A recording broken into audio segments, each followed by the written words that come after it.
Yeah, let's just start stream. For once, Kayvon is correct. For the first time ever. In fact. How's it going, people? How's it going? I I'm on heroin at the moment, so you know, it is what it is. Uh we have an action-packed, wacky stream planned, filled with your favorite cast of kooky characters here on the Aiden Underground channel.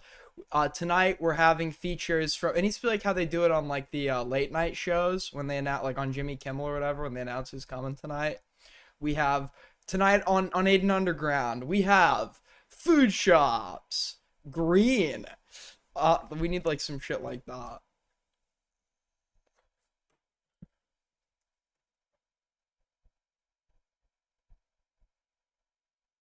You're correct very often. True. Hold on. My pillowcase is on the floor. Wait, that's not a pillowcase. It's a garbage bag. See, garbage bags are not just useful for holding garbage. I use them for many reasons.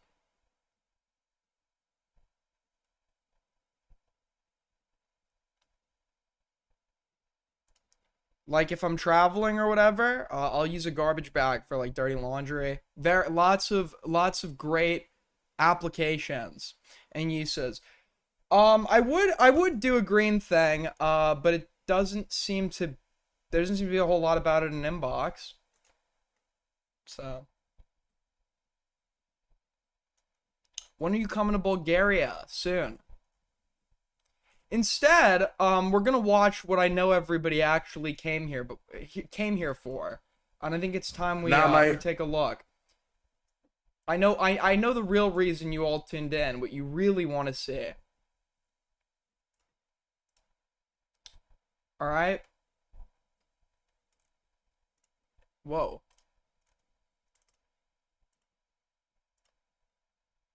Skitty Bitty is the female Otterly Noah. I got suggested, someone said to me, so Aiden, are you gonna cover the Skitty Bitty drama? And I thought it was just like a joke. I thought they were making it up. They're not. Okay? Apparently, Skitty Bitty is in drama and is the female Otterly Noah or something. I don't even fucking did. I think the biggest challenge is try being a drama streamer and not wanting to kill yourself. Like with the shit you have to cover, man. You know, veterans, they can complain about whatever. The my frontline workers at hospitals, give me a break. Have you ever tried to be a drama streamer that streams every other day for 4 to 6 hours? If people are lucky. I'm surprised he didn't see that drawing of him and Icy. Wait, what drawing of me? Early videos of Skitty Bitty were not the best at all. My problem with Skitty's video, or Tears of the Kingdom video, is not that she hates the video game, it's that she sounded very pretentious and pompous. Okay, I don't want to give too much away, but do you guys know what my first channel on YouTube was? Like my first YouTube channel ever. My first YouTube channel was made in 2015, and it was a history channel. I know, I'm like a 9-year-old doing a history channel or whatever, but it was a history channel, and I had the most scuffed way I do it, so I didn't show my face on the channel. When I'd talk, what I would do is, I would just film my books, like my books. I would just film my books, like this guy's doing here. And that would literally be like the B-roll for all of my like shitty videos that were like recorded and edited on my iPad. Like I said, I pointed this out in the problems with video game essays video. I hate when YouTube critics say that you're allowed to Lumpy like something, Willy, you know, because dude, Lumpy Willy is back, folks. By the way, I don't know, Lumpy, do you just want to call in really quick? You should call in. Like, yeah, no duh. Who says that I wasn't allowed to like something? I'm allowed to like whatever I want to like. You have no legal power or authority over me. That's true. My favorite my favorite like low IQ response to something is if somebody's like applying their morality or prescribing a negation, like to not do a given act. People's immediate go-to for the low IQ individual, the go-to response many times is it's legal. I have the right to do it. As if like applying your moral standards to condemn the continuance of a certain behavior implies that you're arguing that it's outlawed or something. This led to me leaving like a bunch of hate comments that eventually got deleted or whatever because Skitty shadow banned me from her channel. And then Skitty would comment under my videos, and I would shadow ban Skinny as punishment because on YouTube there's an option to shadow ban comments where the person that leaves a comment, they can see their comment, but nobody else can under that person's channel.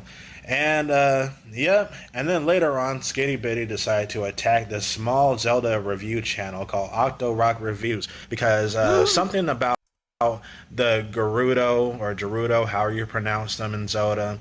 I only play at Ocarina. I only play like 4 Zelda games. Anyway, that was a big fuss because. Okay, what am I doing, man?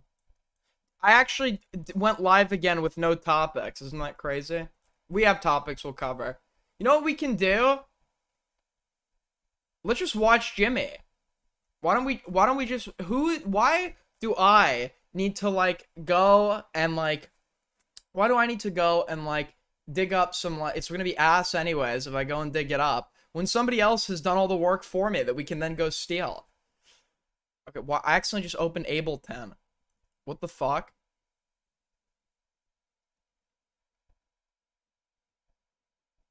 Okay, now it's not even working. Awesome.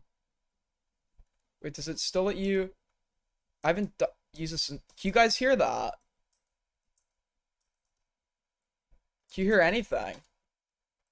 Wait, I think we have to change the output. Hold on.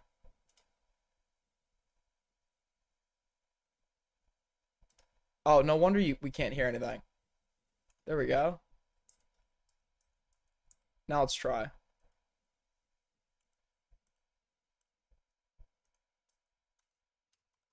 Still can't hear shit. What the fuck?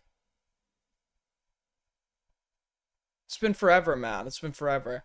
Okay, anyways. Alright. So as I was saying before, for those of you that don't remember, there has been a we'll cover green, okay? We have to, don't we? There has been a situation that has been transpiring where, and I know there's gonna be a joke of, yeah, sure you're not, buddy. When I say I'm like out of this, I'm really out of like I've been conveniently gone whenever like the second like something I always come in after what's happened has happened and I'm like here looking at the aftermath. But for those of you that don't know, you know, I ever since I came back to streaming, I always wanted to get some characters in my community that I could like, you know, that I could hype up. Maybe they go off and do their own thing. You know, it'd be like I don't know what you call it. Ice Poseidon used to have like all the people in the fucking all the streamers I watched did that or whatever. So I always thought that was cool. But I like having funny personalities that sort of exist in my relative space. So a very known chatter who I've personally liked and many others like him as well, by the name of Green, has been spiraling now for approximately a month. This, of course, centers around a woman who I do not know very well. I don't like her. I haven't really liked her in our interactions or whatever. But I don't know her. Like she's more of a Nuki person that came in after Nuki died or whatever. But there was like this weird sort of triangle going on or whatever between.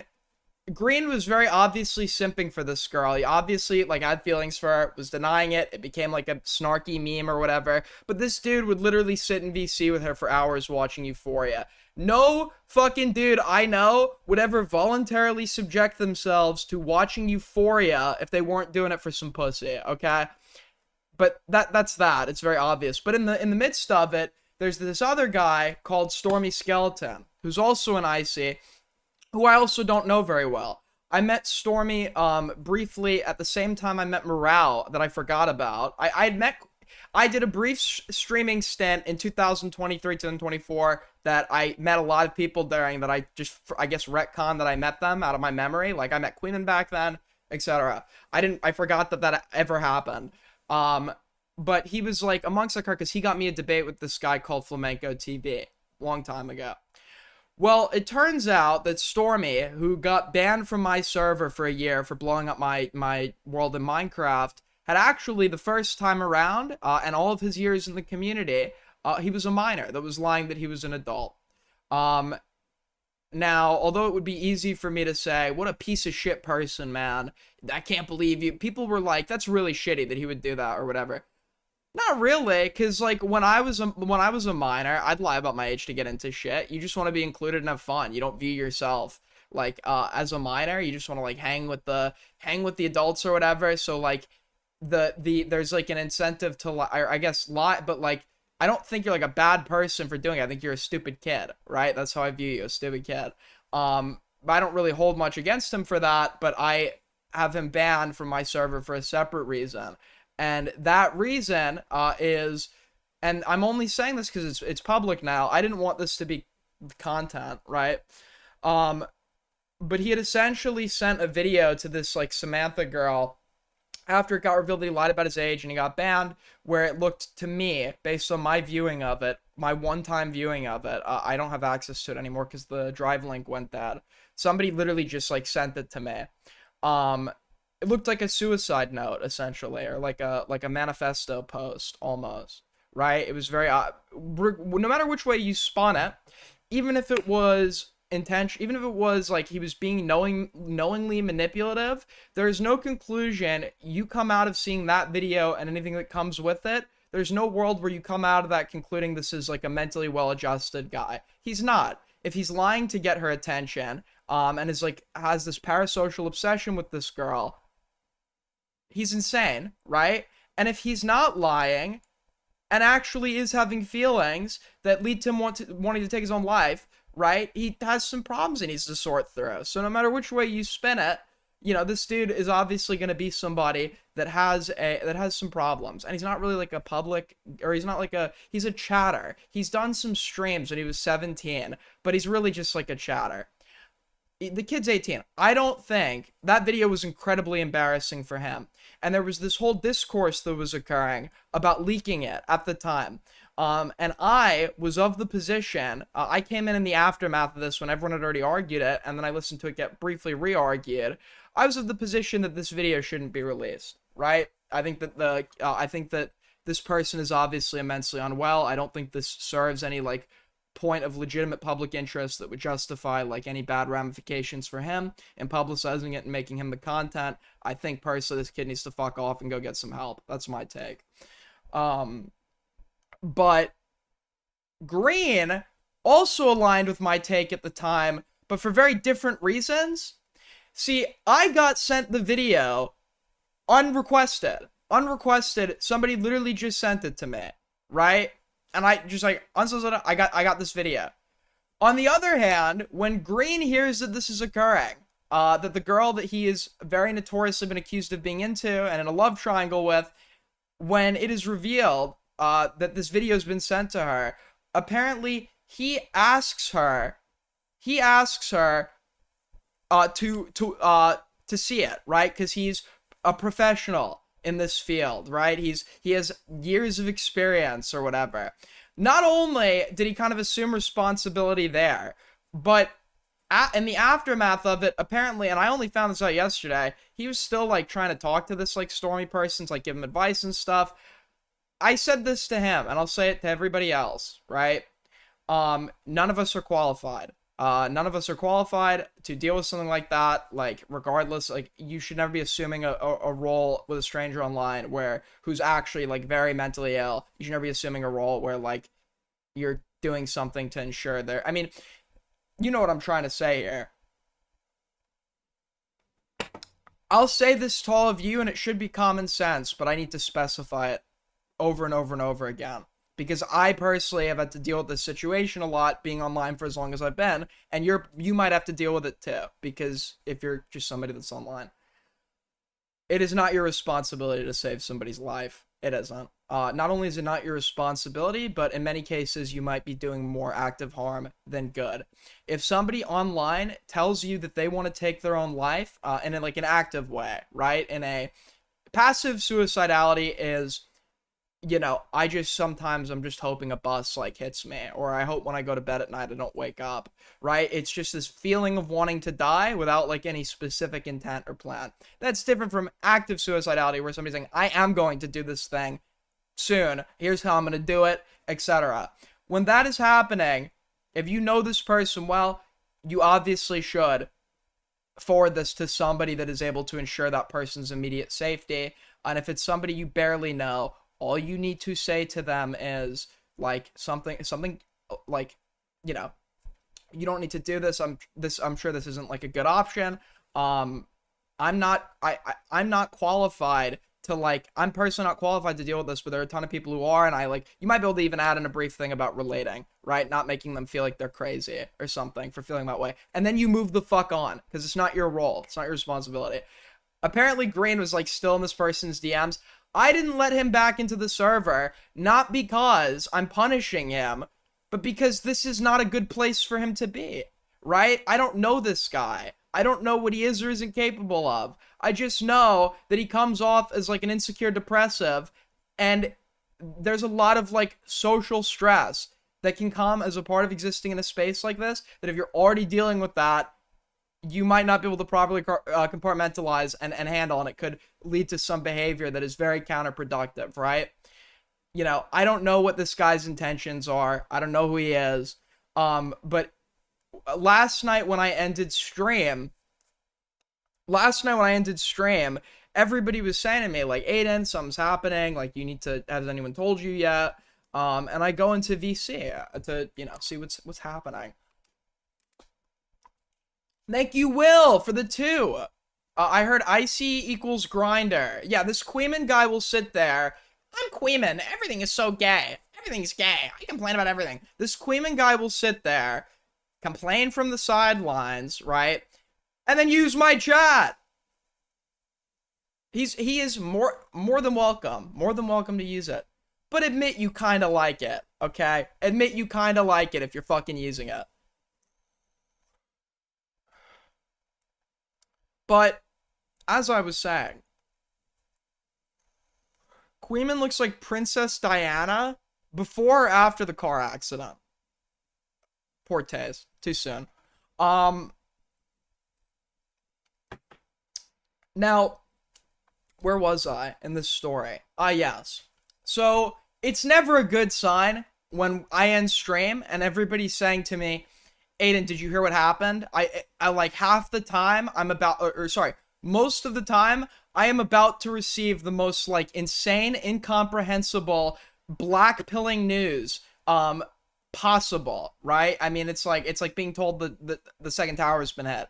But people are saying they have something to tell me. So I was in VC yesterday, and I could be a little off on some of the details. So if you were there, correct me if I'm a little wrong on something.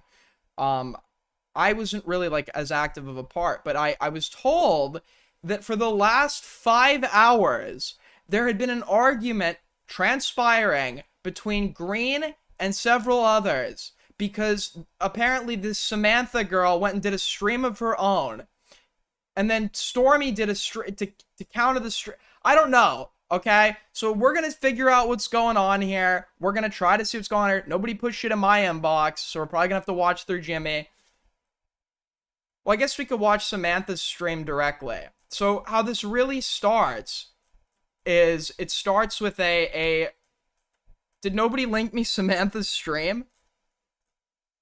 I got linked Stormy's stream. Did I get linked Samantha's stream? Do we have Samantha's stream?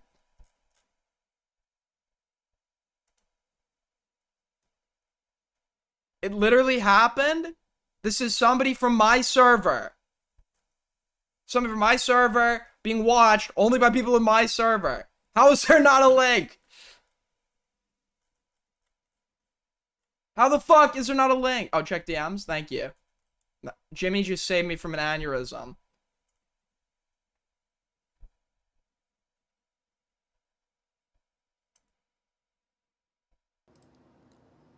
Hey! I don't know if this is working. I don't know if this is working, guys. Like, microphones are, like, so difficult to, like, set up and stuff. I don't know how to even see this. What is she doing? Oh, I think it's working. How to even see. Oh, also, this is very important because I've been catching on to this now. Okay, when this story first broke, me and Queeman are very different people, and I think Queeman has a tendency to find certain shit hilarious that I think is total content, okay? Like, for example, anything to do with, like, a sex story or a crush story or a relationship story that doesn't involve somebody getting, like, raped or something, like, is not going to be that interesting to me. Like, I don't find it that funny when somebody gets cucked. I don't find it that funny if it's never been that funny to me. Just me personally, not to say that there's anything inherently wrong with it, right? I've always said this. I'm not just saying this because it's convenient with my own past to say so. I've always said this. But point being, I didn't think there was much to this when I first heard about it. I thought it was just like snark. But I'm picking up on more dynamics here. So my understanding is this, even though this was happening in my server, it's so crazy because I feel like it's like two servers in one. I just like wasn't there for like the Samantha like polycule fucking shit half the time or whatever. But my understanding now is, I think, because what she would do is when Stormy sent her this video, like baiting her or whatever, she gave it pass off to green under the guy's like, I don't even want to open it, I'm like so scared or something, which is like, okay, fair enough, right? But it almost, when you like recontextualize it, it's almost like she wanted green to come in and be her white knight in shining armor, right? And I also realized that I don't think that there is any part, and I think Jimmy called this accurately. I don't know if he said this exactly, so I'm not going to slander Jimmy here, but it was something along these lines. But I think that she likes the idea that Stormy's like obsessed with her. She like, because this guy is obviously obsessed with her, or I thought so. And now I don't know how much she plays into it. But like the way he talks about her, the way like when he was getting humiliated and embarrassed by everybody and like his shit was about to get leaked, and like I was trying to like comment, or I was like, I DM'd him at the time the day this was happening just to make sure everything was all good or whatever, and I was saying like, just walk away like from the internet or like from the screen for a bit, dude. Like when you get like these people will mean nothing to you, like beyond, like I was trying to basically say some shit to him to make him feel better. But all he was like, he was just worried about, it seemed like he was just worried about like what Samantha thought, or like it was her reaction that he was like most interested in. But it seems like she actively like plays into that dynamic in this stream. How old is a Samantha person? She's only 20, right? I mean, she's a kid. She's a kid. Only 20. Anybody younger than me, I just view as like I view anybody younger than me as a child. Even if it's like by 1 year. Oh, this is awesome. Okay. Hi, everybody. Do I have any viewers?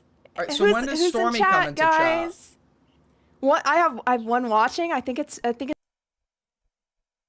Wait, Jimmy, didn't you write down some good timestamps? Is Jimmy here? Let's just steal all of Jimmy's work. I don't know who this is. I skipped everything with this guy. I don't know who this is. Don't know who you are. Totally irrelevant. Who cares? Don't know who you are. Dude, why is my mouse... Can you guys hear me? This is literally the same quality as the Stormy stream. But I'm like cool. Oh my god, thank God. How do you Finally. not know you play other people? It's about to Can I crash the fuck co-host? out. I'm still trying to figure all this out. You know, maybe another time. I think I know who you are. He might be one of them. I don't know. Or when does Stormy come in? This guy?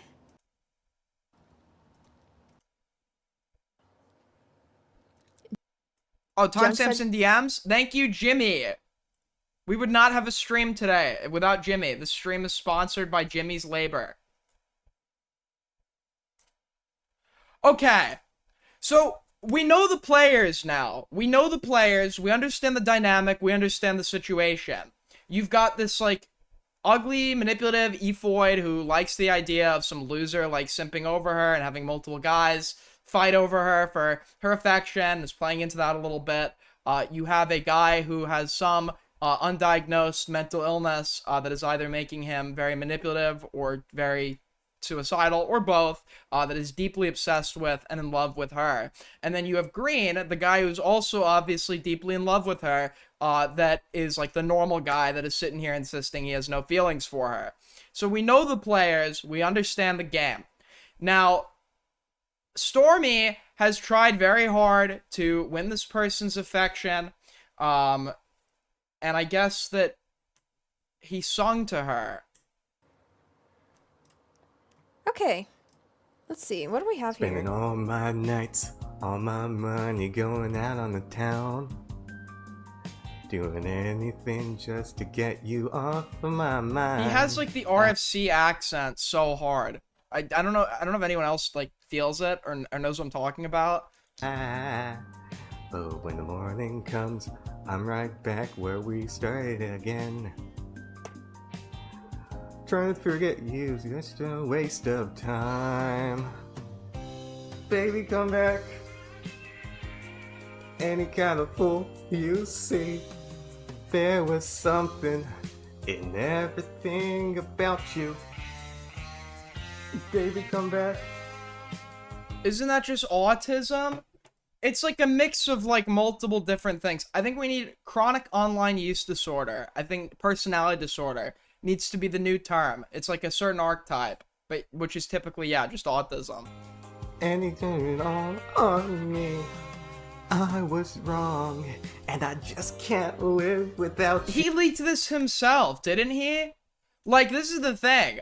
I know this dude is clearly out of his mind. So when I saw that like super embarrassing video of his or whatever, I like with the knowledge that he was like totally like out of his fucking mind or whatever, I didn't think he was making like the best decisions for himself, and like a video like that being online will be there forever. And you're like obviously gonna like forever regret that for like a lapse in judgment. I mean, he's only 18, but like there's only so much you could do, right? And he obviously just does not care about preserving his own image at all, and it's very unfortunate to me. You. He sounds so sad here. I don't Why really- is she watching? Like, she's loving every minute of this. She's loving every minute of this. I'm trying to put myself into the shoes of somebody that has somebody that you're not interested in, that is obsessed with you and won't leave you. Like, I don't get it. Like, you know, she is enjoying all of this. I know Yo, what's is it going on with working? this guy. All day, night. Is it Wearing a working? mask, I don't know this part. Try and keep up the smile that hides a tear. But as the Dude, sun goes down, I get that empty feeling inside. Any kind of fool could see there was something in okay about you. Baby, come back. You can blame it all on me. I am blaming it all on you, I was actually, wrong, and I just can't live. what? Like, the thing too, like, it's like you need to commit. This is like it's like a predator toying with its prey. You know what I mean? That's what this feels like to me. She loves getting these guys on Discord to fall for her, humiliate themselves for her, and she likes the process of mocking them for it. Live without you. Damn, that's crazy, I was bro. wrong, and I just can't live. Yeah. Yeah. Yeah. I don't know what he's saying yeah for. He's being performative. You didn't do anything with that. That was just sad. That was just sad. So then he goes on to play Creep, which is a shocking amount of Do one more. self-awareness. There's a shocking amount of self-awareness. This guy's like such a creep, and he just like won't leave me alone. So let me keep like feeding into it and like giving him attention. You creep. That's me. That's me. Yeah.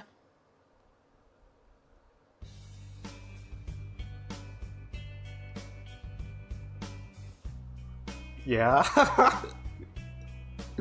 What's the opposite of the opposite of erotomania? Because erotomania is the deluded belief that somebody else is in love with you.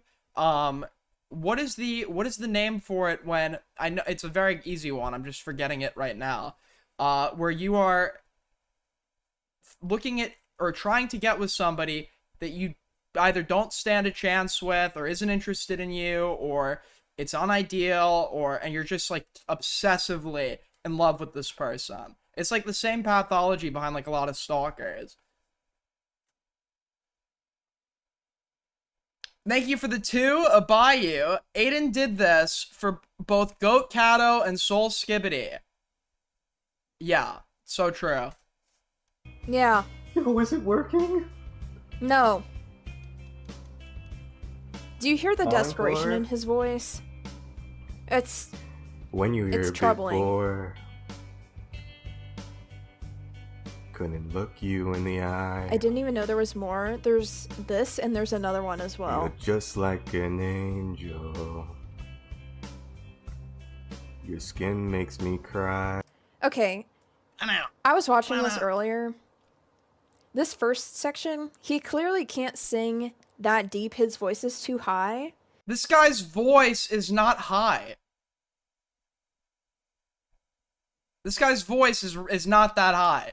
So you float like a feather. You're doing a deep voice. You're doing an awkwardly deep voice. Like just I don't know. Yeah, this guy's voice is just so high. He's like, and you're just like do the deepest voice possible. Like I don't know shit about singing, but like raise the octave. The octave?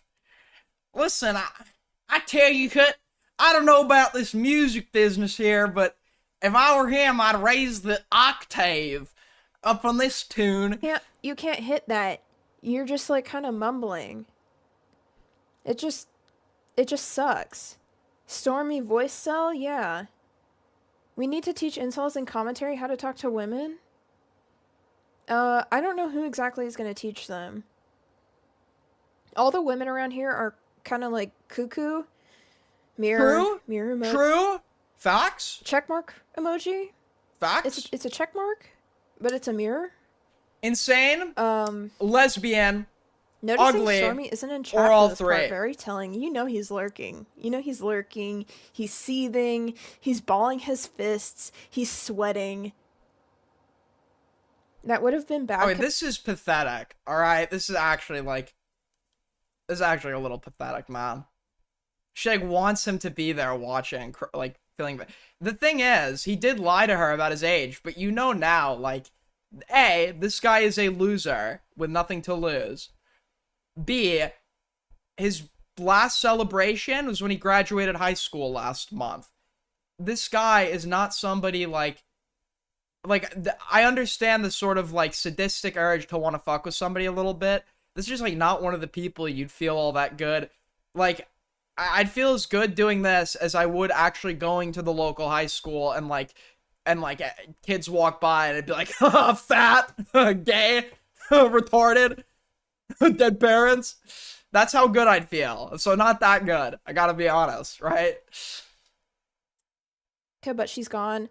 I never had the pleasure of meeting Babka. But everybody else in this community, no offense to my girlies, but like, if you're around here and you're a woman, there's probably something a little bit wrong with you. True. Very true. Okay. But probably not the best person to give advice on how to talk to women. And then all the other men around here also don't talk to women. If you are looking for advice on how to talk to women, you're doing it wrong. They should be looking for advice for how to talk to you. And if they don't, it is their loss. Thoughts? So we're kind of at a dead end here. Not really sure how to go about that. But just give it your best shot. Just don't do this. Like, probably try talking to women in real life. That's a good step. Don't talk to women Do not talk to women in real life. It will take you out of the dating pool completely. online. Don't talk to anybody in real life, for that matter. Don't talk to any fucking dumbass. I was running errands. I had to drop my kids off at school. Did you hear John and Sally are getting a divorce? And then it's just like that for the next 50 years until your kids finally put you in a home and you fucking die because you've decided to go live the normal life and settle down and be complacent. Don't talk to anybody, okay? Don't talk to the filth that litters our fucking sidewalks and shops and streets and roadways because they're sacks of meat, living a boring, useless existence, drifting further and further towards nothing before they eventually die and leave behind nothing. in that way. Don't talk to women in this space, probably. That's, like, nothing good is gonna come from that. Babka's awesome, but commentary scared her off. She was our top feminist arguing for equality. She sounds like somebody I'd like. It's unfortunate she's gone, but, you know, she's probably, like, if I had to guess, she's probably doing better off away from all this. Raven scared her off? That's valid. Okay. You float like a feather. Again, let's see. Louis in chat? Let's go, nephew. And Ollie Khan? Yeah. Aiden's silent on Bobka?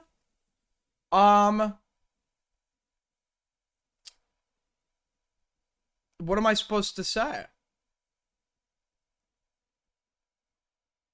What, am I supposed to say something?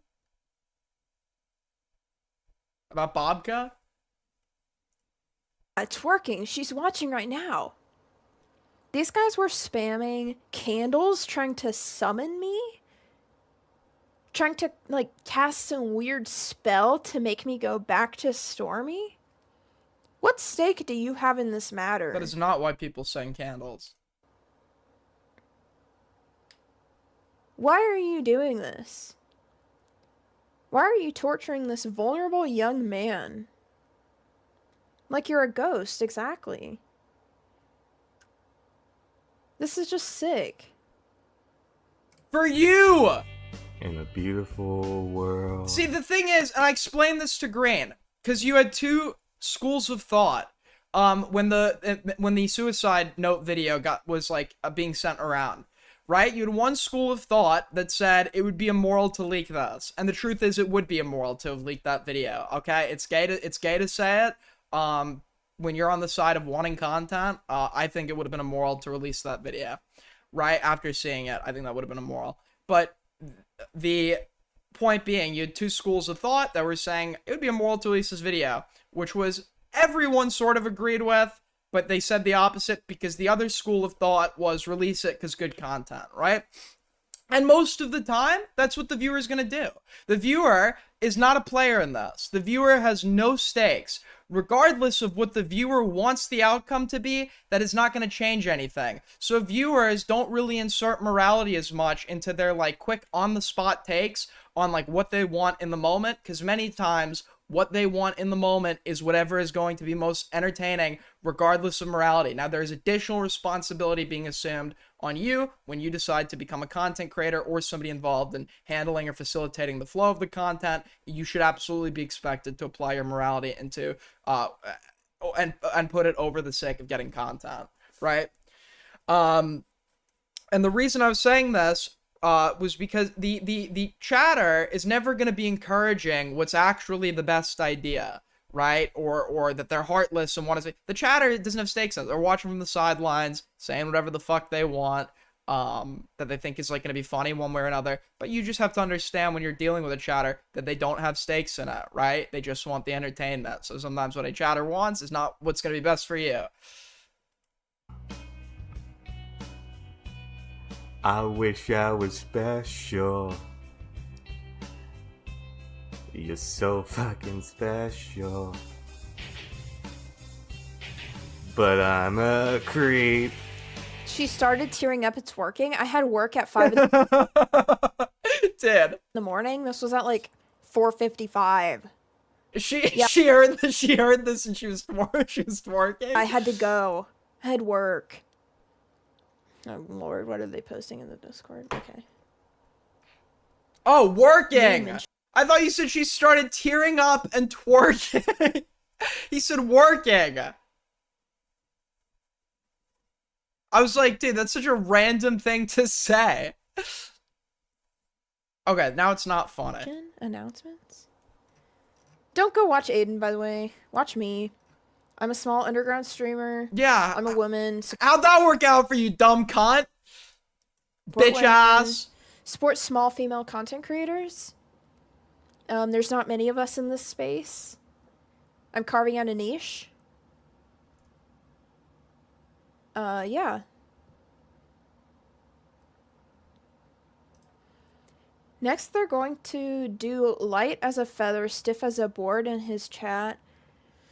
Yeah, all the orbiters are starting their own channels now. So we're getting Stormy Underaged, Rita Unleashed.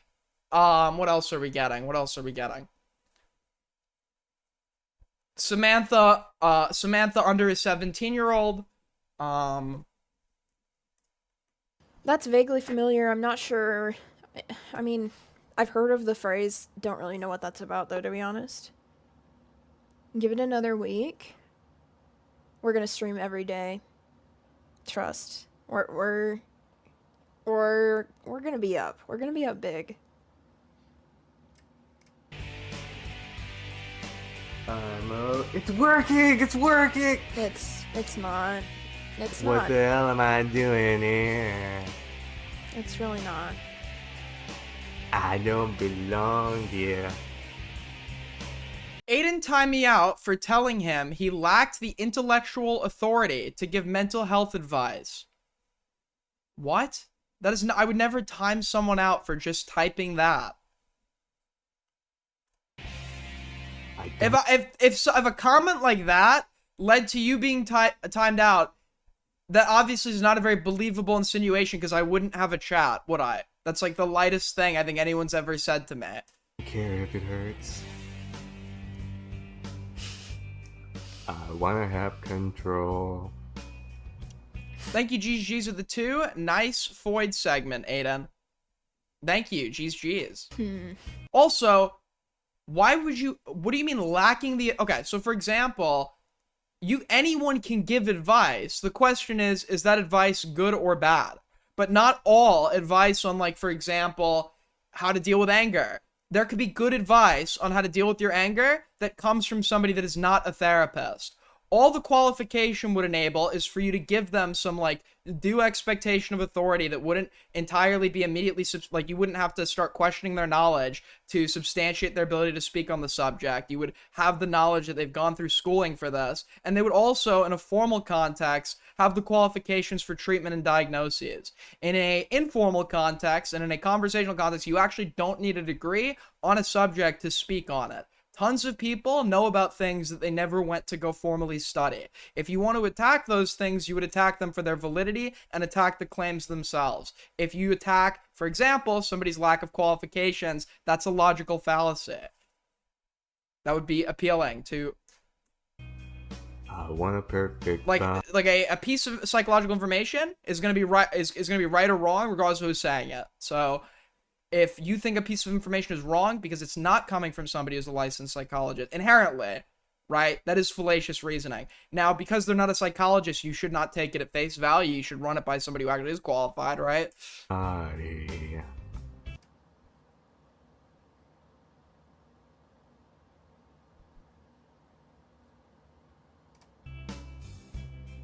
I want a perfect soul. I want you to notice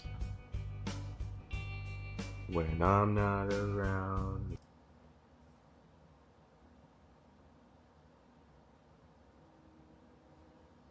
Sing it, Aiden? Well, you know what I actually got? Let's bring this out.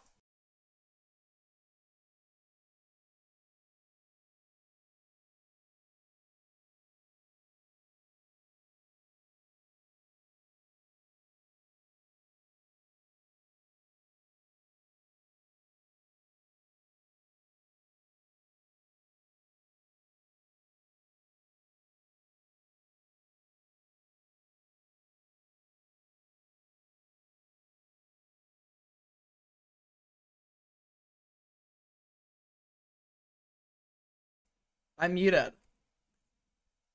It's my old guitar, from when I was a young buck. I could still. Is he doing a bit? Yeah, I'm doing a bit. Does muscle memory serve me correctly?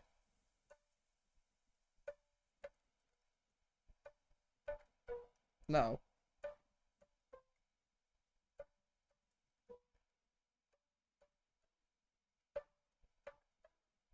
No. Muscle memory does not still serve me correctly. Never mind. Yeah, it's a Strat Squire.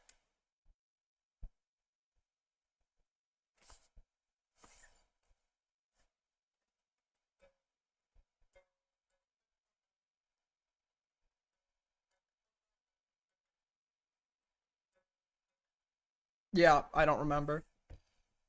I never learned how to actually play. I just learned how to do like individual songs.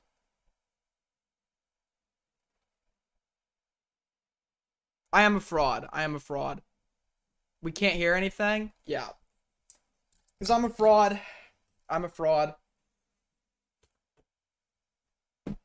Professional streamer, by the way. All right, put that there. Literal loam copycat.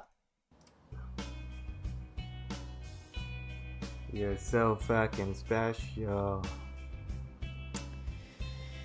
I wish I was special, but I'm a creep. I'm a weirdo. What the hell am I doing here? I don't belong here. Oh, shit. This is Oh, terrible. That's the hard part, isn't it? This is absolutely awful.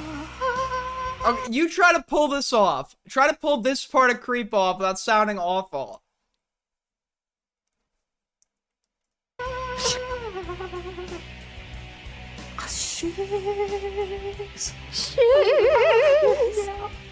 So run! Run! Run! That is not how it goes. Yes, the falsetto. Louis, don't... Like, I don't understand why Louis was hyping this guy up. This is just creepy. Don't hype him up, Louis. Humiliate him. Humiliate him and let me watch, okay? I'm really normal, Louis. I'm really, like, normal and, like, a very mentally healthy person. Now humiliate the guy that just got out of high school that's, like, deeply in love with me so I can watch. Fuck you, okay? Fuck you. Cool. Hey, Aiden. Long time no see, fuckhead. Hi, Vane Dragon. No, long time no see. What is this part? Okay. And his balls finally drop. Whatever No. makes you happy. My first girlfriend and I used to perform together. I had no idea how to play either. I just learned to place my fingers and strum like she told me those. Yeah. Whatever you This is a want. fake out. There's a streaming. cockroach on my... You're so fucking There's a special. cockroach. Get off. Can I get his setup photo? I know that's a big one. That's a big part, a relevant part of this story. I think we need his setup photo. Dude, get off. I wish- Get off. As if it's like on him or something. Dude, get off. And you know, Riveting commentary, Samantha. like, I'm sorry. If I had a cockroach, like, near me or on me, I would probably flip out. I probably wouldn't scream, to be honest. What the fuck is up with Twitter bots spamming you? It's this simple, okay? I exposed a man by the name of Starbased for trying to groom a 16-year-old girl. Ever since, he has held an unrestricted rage for myself, morale, the community as a whole. It never really is coherent or stays on one person. He is also somebody that works in AI and tech or whatever, he's a man of status and wealth. His words, not mine. And this account, these automated sort of drama coverage accounts that were obviously run by him were popping up before settling on one that is now known today as Donal Torres Burgos. Now, that's one of the automated accounts, but he also uses like 1,000 sock puppet accounts for these occasional harassment, lying, slander, and defamation campaigns. And he is angry at me again, so he is using that. He's using like literally at this point like thousands of bots to just like fire hose Twitter with dox info, lies about myself and others, and I have literally there's nothing I can even do about it. Right? It's because when they're doing that, I always say it doesn't matter what people say about you online because you could just contest it with an argument. If it's fire hosing thousands of botted accounts, you can't contest it. Like, because how are you gonna? First of all, A, you can't respond to everybody. B, it's not even worth responding because it's not a real person on the other end. So, like, what do you do?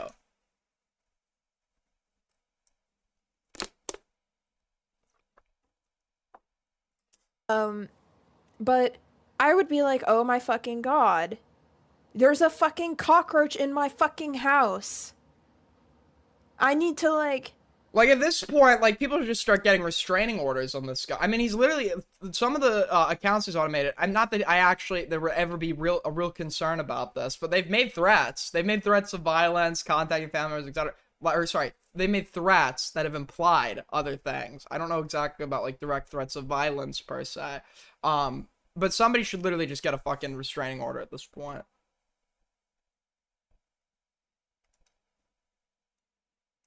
This is Stormy's setup, by the way. Why do people still buy a blue snowball? Just buy an AT 2020 Plus. Better quality, easy to manage, just plugs right into your computer. It's USB.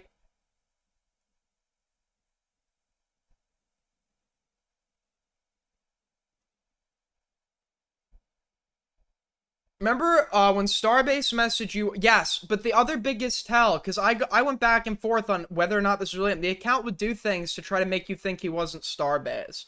Like randomly emphasize that Starbase is a pedo freak without going into the specifics, which he didn't realize contradicts his narrative that the reason that he knows certain things about Donal is because the two of them are like friends. So it'd be weird that Donal's also calling you a pedo, right? Now another big thing is a big obsession for, because I don't know like any of the details surrounding this. I chose not to really look into it because it involved consenting adults to my knowledge, but there was this thing between Morale and Parapon, and Starbased was obviously very into Parapon, who was she was 18 at this point. That's his type.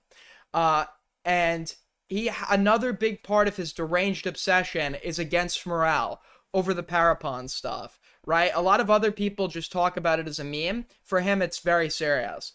But a big thing is the bot accounts, when they started going on their random like Morale diatribe, they'd say Pon Pon, which doesn't seem like a whole lot, but that's exactly how he talks, or how he would describe her. That's what he would call her. He'd call her like Pon Pon or some shit. Like,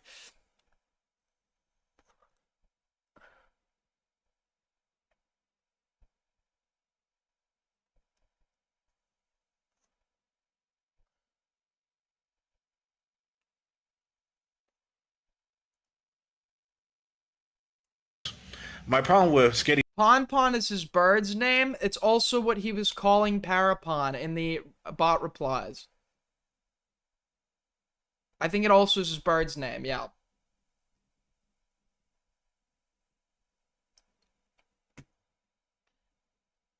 Skitty's video is that you know, now I know how to talk better. But why are we watching this? Parapon is a nobody like shitter.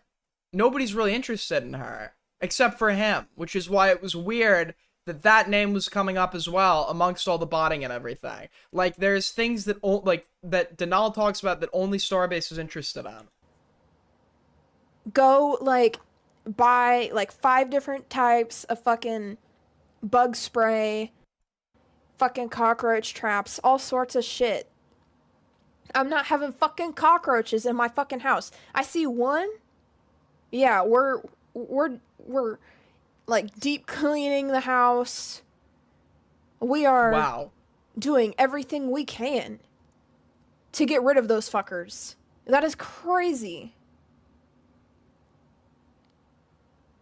Roach infested PC holding up the carrier. But I'm a creep. One more song. I'm a weirdo. I was hitting that? Okay, no, okay, one more. Okay, choose a song, Ollie. There's 2 cockroaches on my wall. You know what song he should have picked? If I were him, this would have been the Kino move right here.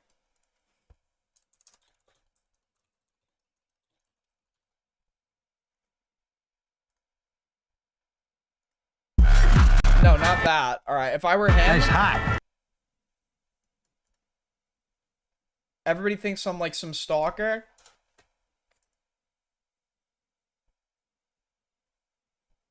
Okay, that is not how the song goes.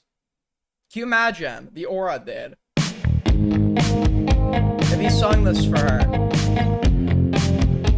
This would have won her over, in my opinion. This would have won her over.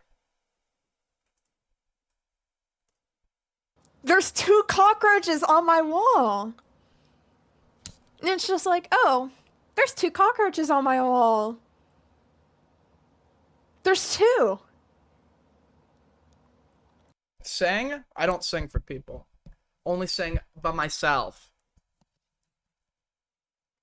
I'm sorry, 1 is enough to give me, like, a lot of concern, right? Because with cockroaches, when there's 1, there's probably more. But you're seeing 2 at once, just hanging out on the wall. Yeah, I would just, like, I don't know, not say that on a live stream where I know people are watching. I have people active in my chat. I know people are watching. Personally, I just wouldn't. Yeah, we know you wouldn't. We know you're like a very like uptight, socially anxious, trying to always look cool, fake ass motherfucker, okay? Stormy's a real one. Stormy will say it like it is, even if it makes him look horrible, and you hate that. There's eggs buried underneath his belly. Such a mirror post, by the way, from her. Probably. I don't belong here. Go off, King. Die, They're hyping this cockroach. poor, Oh, landed vulnerable on a young man chicken. up. His little tummy flap? Okay, girl. This is the 3rd and final one. When I was your man? Dude, let's do that one. Hold on.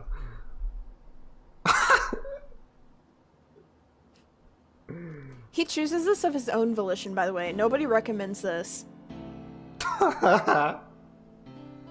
This is the last one. And then he ends his stream. You know Aiden gonna be in love with this girl in 6 months.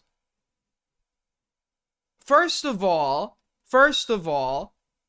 I personally find I don't say this to like be mean, and I don't say this to cope either.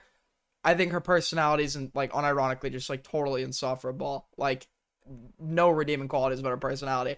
But second of all, nobody knows what she looks like. So I don't understand how somebody who nobody knows what they looks like can like get this much action. It's the same thing with morale. It's like, how does morale get people to DM him back? I can't fathom the idea of being stimulated by somebody who you don't even know what they fucking look like.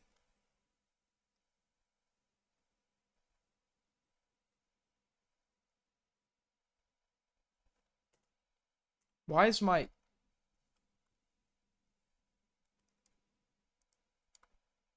mouse isn't working? Same bed, but it feels just a little bit bigger now. Look at them in the chat. Our Yes, song yes, on let's the go. radio, but it don't sound the same. I don't know how the song goes. When our friends talk about you, all it does is tear me down. 'Cause my heart breaks a little when I hear your name. It all just sounds like. See the candles? Too young, too dumb to realize that I should have bought you flowers Dude, and held your hand. my mouse isn't working. Should have given you all my hours When I had the chance. Dude, so based. Great choice. We love this guy. We love this guy. Now my baby's dancing. I would be, if I were a woman right now, if I were a woman, I would be falling for this hook, line, and sinker. Okay. We're trying to bring it back. He can't even bring himself to say the truth, even though literally everybody else in chat is saying exactly what he's doing. He's acknowledging them, but he can't bring himself to say the words out loud. We're gonna bring it back. If you want to get me back, you can't refer to me as an it. Why are you saying this to him? This guy is okay, supposedly now. I don't even know if I buy that anymore because I don't know what she's telling him in DMs. I was of the impression this dude is obsessed with you. This is a one-way parasocial situation where some fucking loser is falling for a girl with no interest in him. When you say shit like that, in the mind of some obsessive, like, infatuated, fucking, you know, whatever, when you put, like, little feelers like that or whatever, where you're like, if you could win me back, or you could win me back, etc., all that does is it just keeps them on the hook. Why would you even say that?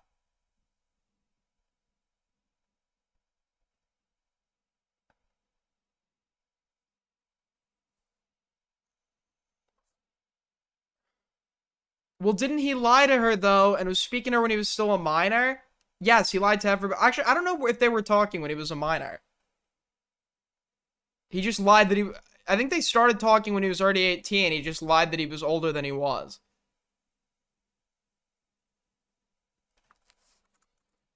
You know, I used to say that, like, it was evil when e-women love to do shit like this. But I think it's also, like, a little fun to do this back to women. So... I don't know, man. Maybe they're onto something. Maybe they're I'm kidding. That's also another thing. Think of the 5, Puddle. Aiden sees himself in Stormy and sees the soul in Samantha. This is torture. That is not what's going on here, but I appreciate the inferences. You're talking about how you have a cockroach infestation, and you can't be calling me an it, and you can't be trying to serenade me with shitty ballads because you can't even fucking sing. He called her it. Base. Samantha. She looks like, dude, she looks like a man. She hasn't shown what she looks like. She's shown a photo of herself with her face blurred, and like her hair is thinning like so bad. She's got like the hair, her hair looks like a little boy. Also, I'm disappointed that it's not archived here.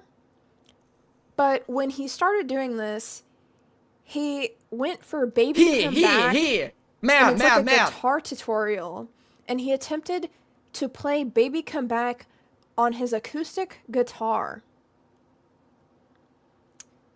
And that just, it was really bad, so he gave up and started doing karaoke, which I'd argue is probably equally as bad. Why don't you try it? Why don't you try? She would never do something like this, by the way. Nor would I. But I don't hide what I am, okay? I don't hide what I am. she would never do this. She would never put herself out there like that because she needs to have the group's approval at all times and will never take any risk that will compromise that position. It's not over. My pride, my ego, my needs, and my selfish ways. Because a good, strong woman like you. No! My life. Dude! I am a strong woman. No, I never wish happiness on me. No! Just don't do this. Just don't do And this. that haunts me every time I close my eyes. It all just sounds like. I don't know why he does the shaky thing. He just does. Neither of these people are this is not my guy or my gal, okay? These are Gamma community members. Gamma community members. The only reason Stormy was allowed back in Icy after perpetrating the crime of blowing up my Minecraft server, and the only reason she was invited at all was because we had to get the one up on Nuki, because Nuki had both these people in it. So we were inviting everyone, we were inviting a lot of people that were from Nuki. But neither of these people are mine. I think that everybody in this story sucks and should all die. Like, I don't even know if I can replicate it. It's just like In a video game. Like, I can't replicate it. Just do like if you're gonna do that shit, it sounds so much worse when you do the it's bad. It sucks. Don't do it. Like opera? Okay. That's disrespectful to opera, though. Too young, too dumb to realize that I should have bought you flowers and held your hand. Should have gave you all my hours when I had the chance. Take you to every party, 'cause all you wanted to do was dance. Now my baby's You know what I would? dancing. You know what She's I'd sing dancing for a with bitch? You know what I'd sing for a bitch? I have to get a little less misogynistic with my language. I've been listening to too much hip hop. Sometimes I just want You know what I want right now. I don't give a fuck what you want right now. You know what I would? You know what I would pull out for a nice, respectful, powerful woman? Okay, not blank.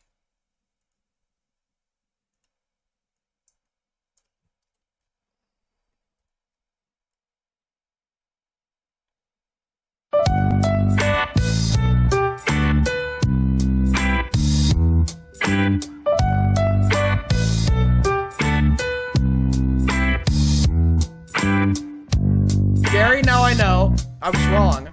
I messed up, and now you're gone. Gary, I'm sorry I neglected you. Oh, I never expected you to run away and leave me feeling this empty.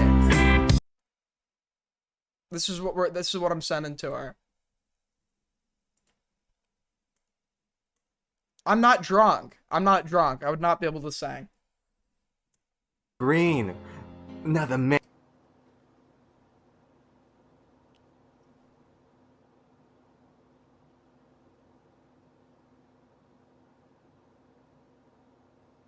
She's dancing with green.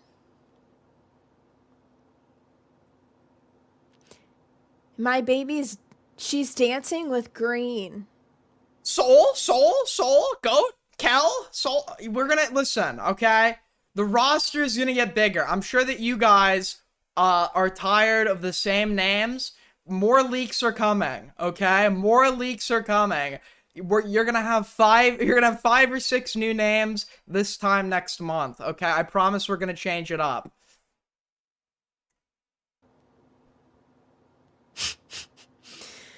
I'll admit, that's a banger line. It's not true, but it's a banger line. That one did hit. I'll give him that. Kel legit be inviting you to shit, Aiden. I'm aware, but if a bitch only hits you up when you're up, but she don't call. Where was she?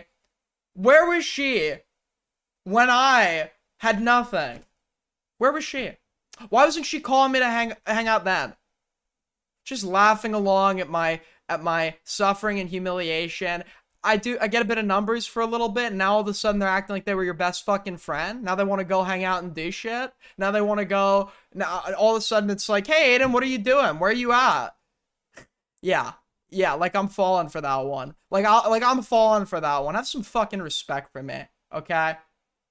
I know what you are, and I hate it. Word on the street, too, is that Green was...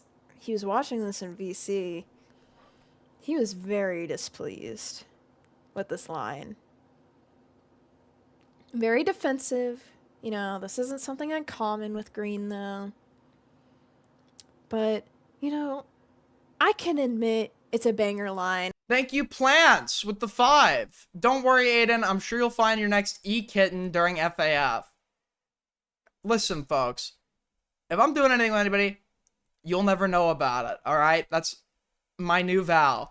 Okay, I can admit... I thought it was my vow there's before. lots of flaws with all of this. It's kind of a banger line. He kind of was spitting there. Like, it's not true, but, like, it's comedic, right? How are you gonna get mad at that? How are you gonna get mad at that? It's coming from Stormy Skeleton. Let's calm down. Let's relax.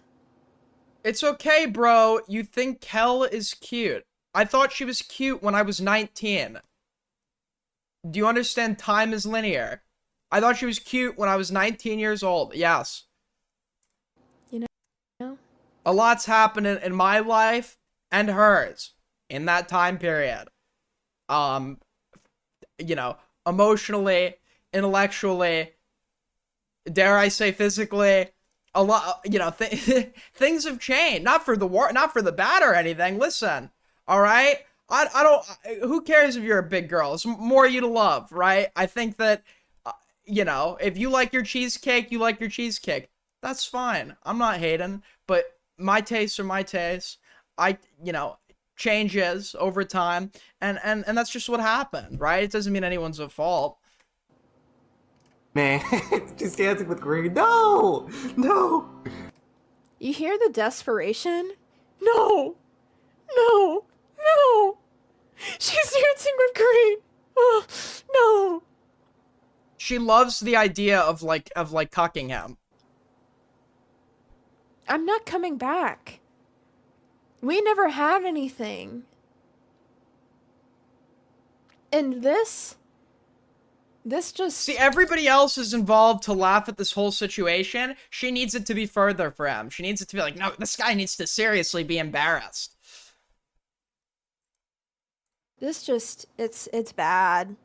The cockroach infestation, calling me an it, trying to serenade me. He won. He won with Yes. that. By calling her an it, he won. Thing. And though I find it comedic, my baby... What you're doing is what everyone did to you? Yes. If you cannot beat them, join them. I said this in chat.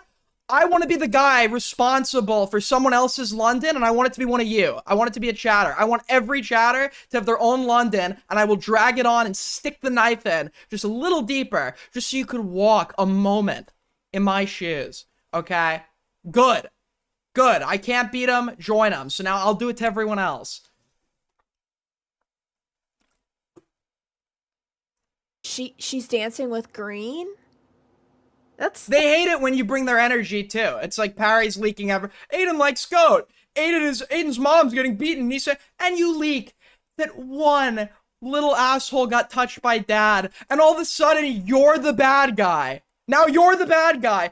All you've done is reciprocated their energy and given them back what they do to you, and now you're the bad guy. It's a fucking joke, okay? It's honestly, it's a joke. It's a sick, twisted joke. That's also just kind of, like, I find it funny. I'm not taking it very seriously, but it's also gross. So, the desperation... Dude, the Green won with the... Green actually won when he messaged Parry. Like, we need the green Happy Father's Day message to Perry. We need the Green sent Perry a Happy Father's Day message. And I disavow preemptively, but I think we need to investigate it. Actions. I mean, the only thing I can think of is that this guy's mind is so broken at this point. He doesn't even realize what he's doing. He doesn't even realize that he's fumbling so hard. When she says something like also the wording she uses like would just indicate to him that there's something to fumble. There's a possibility there, right? Although it hurts, I'll be the first to say I was wrong. I like to, so when I meet someone new for the first time, like in a VC or whatever, I like to kind of sit back and look at how they talk with the group to figure out, like, I mean, the go-to is like, you know, what is this person like insecure about or whatever. And with her insecurities are so obvious because like one of the first things she did when I was doing my observation was she decided to pick out like the spurgiest but like friendliest person in the call and was just like being a dick to him. And like that's a big telltale sign of insecurity when somebody picks out the weak link in the group and like tries very hard to like get their jabs in to like look, they're trying to diffuse the pressure on them because they're putting the pressure, they think everyone's looking at them and analyzing and judging them. So that allows for a temporary momentary diffusion of that pressure onto somebody else, typically the weakest target.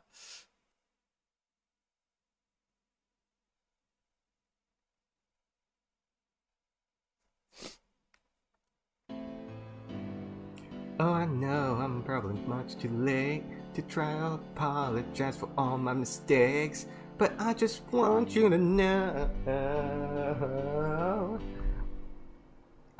Everyone is looking for your weaknesses, always. So why would you enter a situation where you have to fight blind? Okay? Be observant. Find out what bothers them the most, and then when they inevitably try to do it to you, thinking they're like the big badass in front of the group, use it against them. And it is, if you're right, if you get it correct, it is a feeling better than sex when you watch them like become like humiliated and like it's a paranoid way to live. It's an awesome way to live. He buys you flowers. I hope he holds your hand, give you all his hours when he has the You sound chance. so insecure. I am. It is built off insecurity. I'm insecure in my position, in regards to, like, I think that people will try to fuck with you. I don't trust anyone for shit. So I'm insecure about that, sure. But you just want to make sure you're prepared for when the inevitable switch flips. Take you to every party, cause I remember how much you love to dance. All the things I should have done when I was your man. All the things I should have done when I was your man. It sounds bad, but that's why you only like do it to people that are aggressing on you.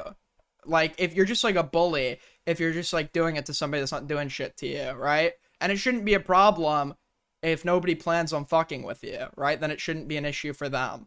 If they do fuck with you, then fuck with them, right? Fuck with them and make sure that it fucking hurts so that they don't come back and do it again. Yeah.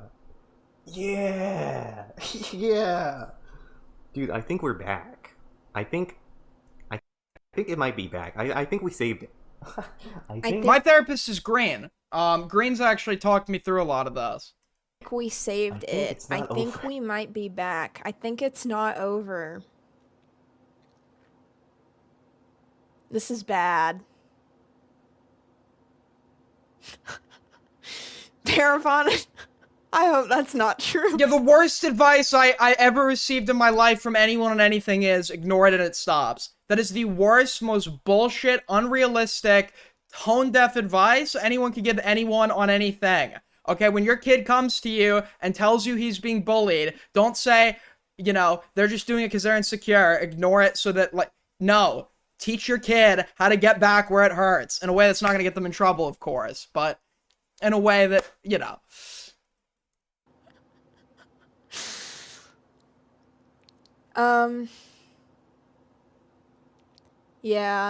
I don't really have much more to say about that. I think I said everything there is to say. It's bad. It's not good.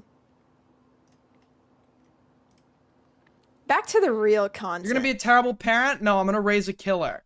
Okay? As I've said before, it is a dog eat dog world, and I'm going to raise the dog that will do the eating. Okay? You will raise the subservient, soylent-filled, cuck loser that just takes it from everybody and does nothing to stop it. The real good stuff. This guy's bipolar. Don't really care. I'll put him in C. He at least he wants to save his kids, but he's like a douchebag. What is she even rating now? Okay, so I guess that's it on that part. Very embarrassing stuff. She's very sadistic, taking glee in this man's humiliation, which, as I said before, I like to do as well, but to people that deserve it. If it's just if you're doing this to somebody who is a loser that has nothing to lose, it's just it feels like bullying a little bit, doesn't it?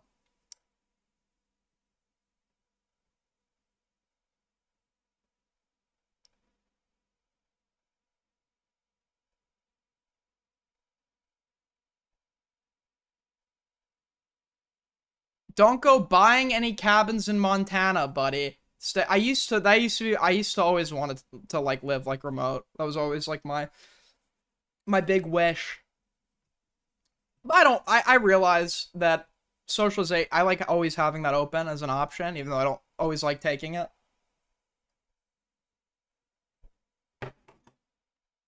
I've never been to Montana.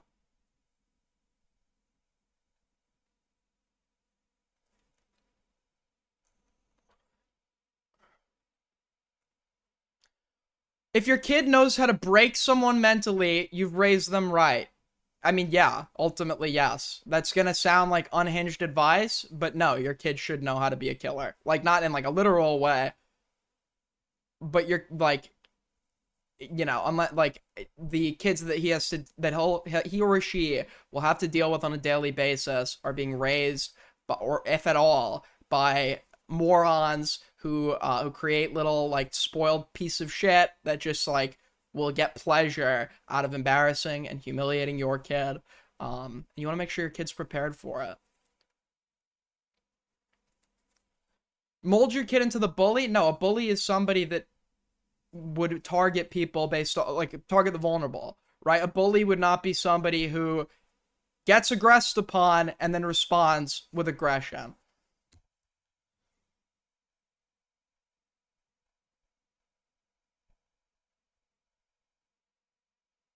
Just don't let your kid go to London. He won't. Or she won't. I haven't really, in my mind, I've always seen myself having a son, but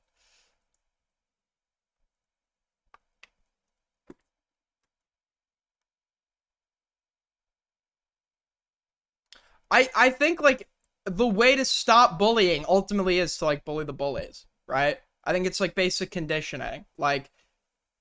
If you touch a hot stove and get burned, right, you're not really going to want to go back and touch it, are you? So if somebody tries to fuck with some kid and it ends up being one of the most stressful experiences of their life and the after, something they never forget, they're probably not going to fuck with that kid again, are they?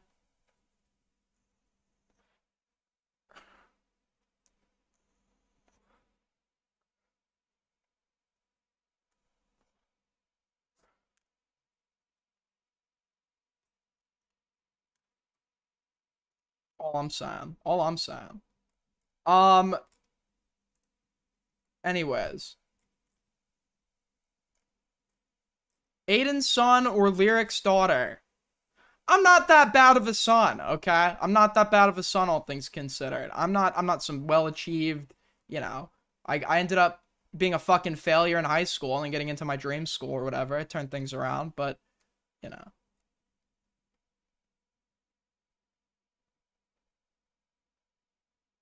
You guys are either going to raise noodle spine cucks or overly emotional dickheads who lash out violently because they don't know how to create mental or social weapons for themselves. Yes, because what you also want to teach, you want to make sure they have the ability to defend, but you also want to be teaching things like discipline, impulse control, morality, to only attack when circumstances would make it beneficial to do so without violating your preconceived morality.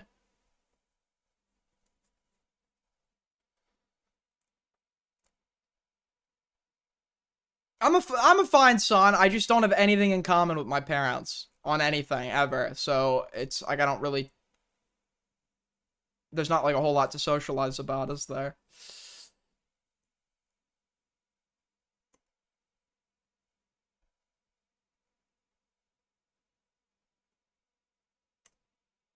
So a YouTuber named Alex Myers, who's known for reviewing a variety of TV shows and movies, has gotten himself into controversy recently when he decided to review the beloved indie film, Obsession, and instead of merely summarizing the movie in a comedic fashion, like he does with... Let's watch it! Let's watch it, actually. Let's just watch the OG review. So Green was playing this movie the other night. I didn't like it. Is that crazy to say, that I did not like Obsession? The reason I think I didn't like it is not because of the movie itself. But rather because it was hyped up to be like this, like, it was just like the hype. It just was not what it was hyped up to be. It was just not what it was hyped up to be at all. To me at least. Like, it was not that good. It was an okay movie. It was a passable movie. That's it. This is not like the, you know, this is just like modern slop. It's not like, it's okay for a modern film. I don't know I don't watch people give opinions about movies, so I don't know. All I know is that everyone thinks this movie is really good. That's all, like.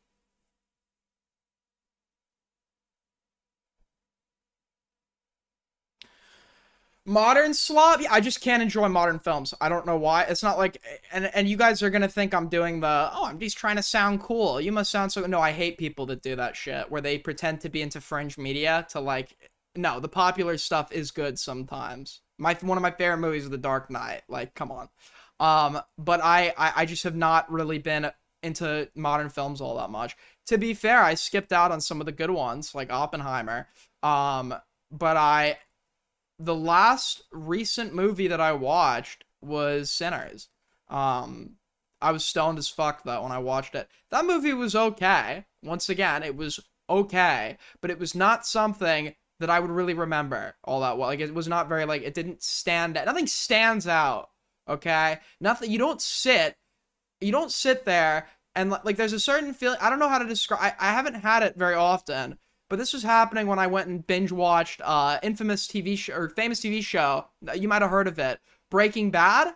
When we get to season 5, or as it's doing the transition, when Hank's on the toilet or whatever, and I realized shit was about to go down, you get this like, oh shit, this is really fucking good, like feeling like, yeah, like this is like, you know, this is the shit. I've not had that with a movie recently.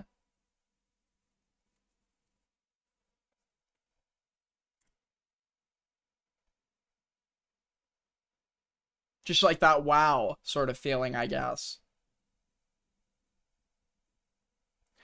I didn't go. I can respect. I was thinking about. And I know. Listen, guys. I know I'm like talking about everything but drama today. We just don't have a lot. I'm sorry, but I I really like Nolan's insistence on his historical insistence on trying to avoid CGI where possible. But although I didn't watch Oppenheimer, I watched this again last night. The scene with the bomb, he tried to do like practical effects. It just looks horrible. It does not look like a nuclear bomb. Obviously not. Right, but that would have been a case where like he absolutely should have used CGI there. The fucking, it like looks like, have you Better Call Saul? No.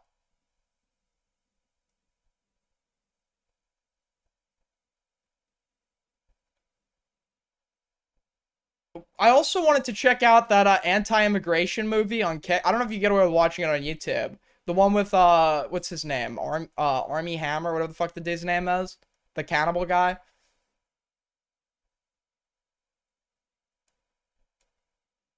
Hi, everyone. What was the deal with the Army Hammer allegations? Because when I was like, hold on.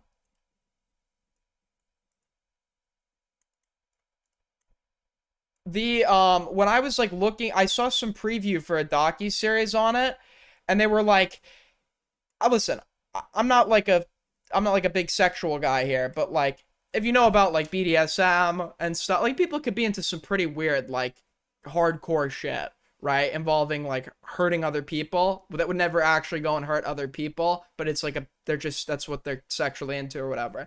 Now, he, I guess, had some sort of cannibal fetish, but the way the women were talking about him in the preview was like, he's a cannibal.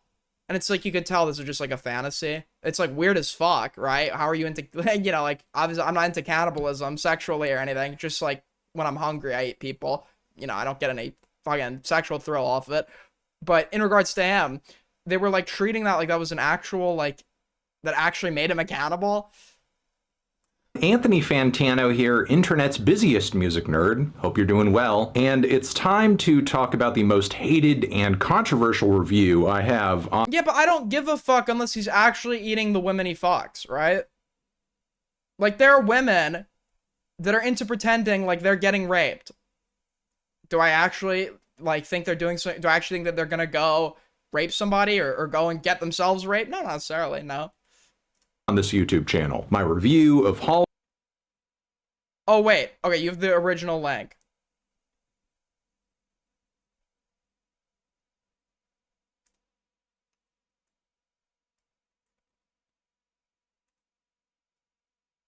I mean, I'm a bit more liberal as it pertains to kinks, but really just anything outside the context of, I don't really care about anything outside of the context of stuff involving kids or animals, right? That shit is like so viscerally disgusting that I'm gonna have some very negative judgment about you, even if you're not actually harming anybody, just off that facet alone. But anything else, generally speaking, if it's between consenting adults, I don't really give a fuck. Thank you for the 5, Jimberly. What if I personally milled Aiden's teeth down into a flour and made Ezekiel bread with it? Do you guys know about the Xboxy? Did you guys know about this? Big news. This bread sure looks tasty. You'd never guess the most important ingredient is from 4,500 years ago. The yeast used to bake the loaf comes from ancient Egypt. The yeast was meticulously extracted from these ceramic pots. It was then mixed with an ancient grain to create authentic dough so old it would have been eaten 1,000 years before the time. The best part of this interview, though, is when the reporter eats it. He's like such a tryhard. When you bake something at 500 degrees for 40 minutes, nothing in it survives. Okay. This is sterilized. Now all that's left to do is the taste test.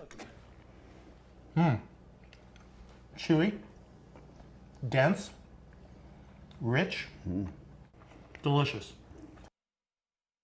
See, if this was the old H3H3 that was covering this, he would really like prolong that segment where he's trying it. That would go on for at least 5 minutes. He's so try hard. It's like it just tastes like bread.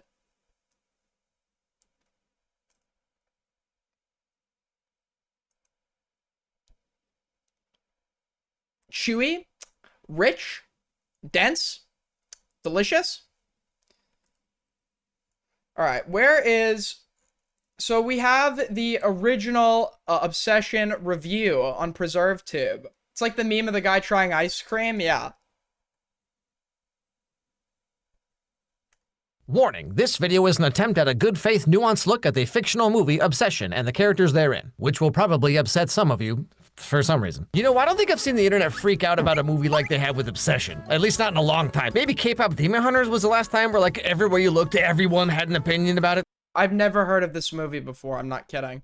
This is the first, like, this is like Mandela effect shit. This is the first time I've literally ever seen this movie or heard of it. The whatever this I is. guess you could say everyone's kind of obsessed. So I knew I had to make a video about it, but like they kept pushing back the VOD release date, you know, because y'all kept on watching it. $750,000 budget and it made $300 million. One of the biggest indie film success stories of all time. Now, I didn't make a lot of videos about horror stuff, but I mean, a semi-rom-com about a nerdy loser guy who gets the girl at the end. Wow, this sounds like a nice, wholesome movie. But okay, let's check it out. So come along, kids. Let's take a walk. I feel like I'm coming apart. I think about you. Here's what I don't get, and really quick, you know, I'm not even gonna warn you because you should have just figured it out 10 minutes ago. So I'm not gonna give you a spoiler warning. What I don't understand is because the wish can be canceled out with another wish. So when his friend wastes the wish to get $1 billion, why doesn't he just have his friend go vouch to somebody else? Or better yet, why doesn't he just find a fucking homeless guy, pay him to break the thing and do the wish?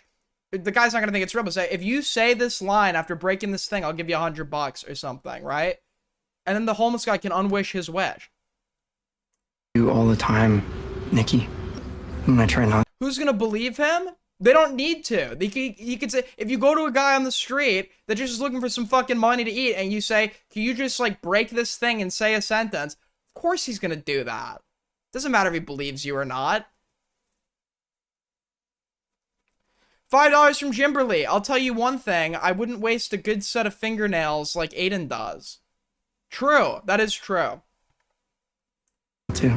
Lots You're of in good every keratin song I listen to. in there that I don't think you can digest keratin, can you? Marching along as the song fills the air. Gummy bear. So this is our main character, Bear. Bear is 25, according to the screenplay, and he's never outgrown his awkward high school loser persona, which means he's gonna have a great career one day as an online content creator. Hi there, welcome to Twitch. Are you mentally stuck at 15? Perfect, we're gonna put you on the front page. If you want. Oh, okay, yeah. I'm sorry I No. made you do that. No, it's okay. You're okay. It's fun break. Just pretend like. You're good. Oh my god, dude, that was so embarrassing. Can we? I don't know, man. You got that strawberry milkshake sitting right there, so something tells me you're the kind of guy who's internalized a few too many rom-coms written by equally pathetic losers as yourself. I mean, trust me, ain't my first rodeo. So this is Bear's friend, Ian. I guess they're not really like friends, but they like work together. But anyway, Ian is currently trying to help Bear practice how to ask out a girl named Nikki, the girl of his dreams. Have you ever actually like flirted with Nikki? Be playfully mean with her. Be mean to her. Playfully mean, yeah. That's always a good strat. That's always a very good strat. But the trick is to not be autistic and overdo it. Which is just so happens to be me every time I've tried to do that strat. I've actually offended somebody, so maybe don't, you know, or moderate a little bit. Girls like a little, yeah, I hear girls like a little banter, and next thing you know, I'm like making fun of some bitch for like getting an abortion or something. Is this working, guys? Is it working? Nikki. And that will like take her breath away. Just say, Nikki, I think we should grab a drink sometime. Okay, so that's a joke. I don't actually do that, by the way. Real talk, if you have to try this hard to have this kind of like game plan on how to ask a girl out, then like, it's already gonna fail, okay? If it's this hard, you've already lost. I mean, as douchey as you think I even try? Ian is, like, he's right when he says, you know, have you ever even flirted with Nikki, like, at all? Because it's really weird to come out of nowhere and be like, dearest fair maiden, I know we've only exchanged mere pleasantries these past few years, but I must inform you that I wish to begin a courtship. Bro, I just came over here to fart, okay? Anyway, so that night, Bear goes home and finds his cat dead. Apparently, it got into his grandma's medicine or whatever. What's Aiden's excuse? Well, some of us didn't win the genetic lottery like Chad and Stacy did. So they can go live their talentless, boring existence over there, right? And cope that because we didn't win the genetic lottery, we're the sorry ones. We're the ones missing out. But what they don't realize is that solitude is a gift. Because it is true freedom, not having to live on somebody else's time. You get to fill your time with things that... You get to fill your time with quests for greatness, as opposed to petty human things like romance. No. Oh, no.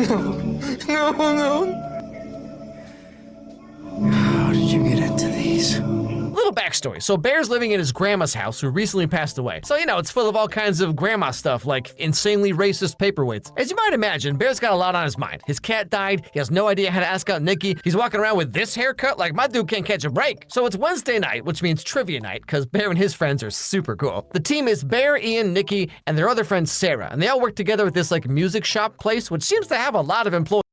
What if you get a girlfriend that's equally emotionally constipated and will only text you back once a month? I'd marry her. I'd probably marry her. For a random store on the side of the road in the middle of nowhere. So he's feeling pretty down, as you could imagine, but Nikki, of all people, calls him up to ask if he's gonna hang out with the friend group that night. I don't think I can tonight. I'm just catching up on some stuff. Yeah, so I'm putting in my 2 weeks. Really? Shit! God damn it! Are you okay? No, I just dropped my crystal necklace down the drain. Oh, no, crystal necklace. Bear, get out while you still can. But then again, Nikki is a hot Latina, so one can only remain strong for so long. Damn! Now, because Nikki dropped her necklace, Bear gets this idea to get her another one. You know, be the hero, get his foot in the door, and then have no idea what to do afterwards, like me 80% of the time. Aiden X Latina arc? I've never been in a relationship, but I've had interests, in that territory before.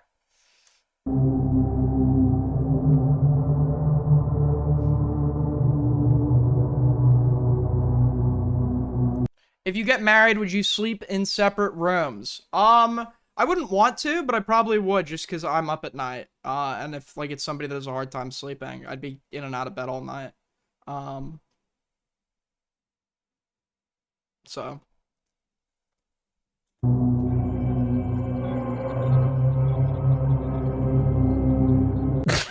I love how it says amaze your friends. Hey guys, check this out. Awesome, do it again! Yeah, well, they've been pretty popular since we put them out.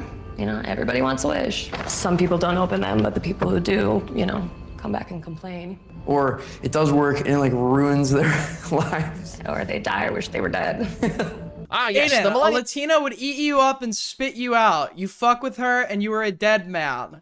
Yes, I know. Her and her 50 cousins will show up and fuck me up if I break her heart. I'm aware. But that's part of the deal. It's a trade-off.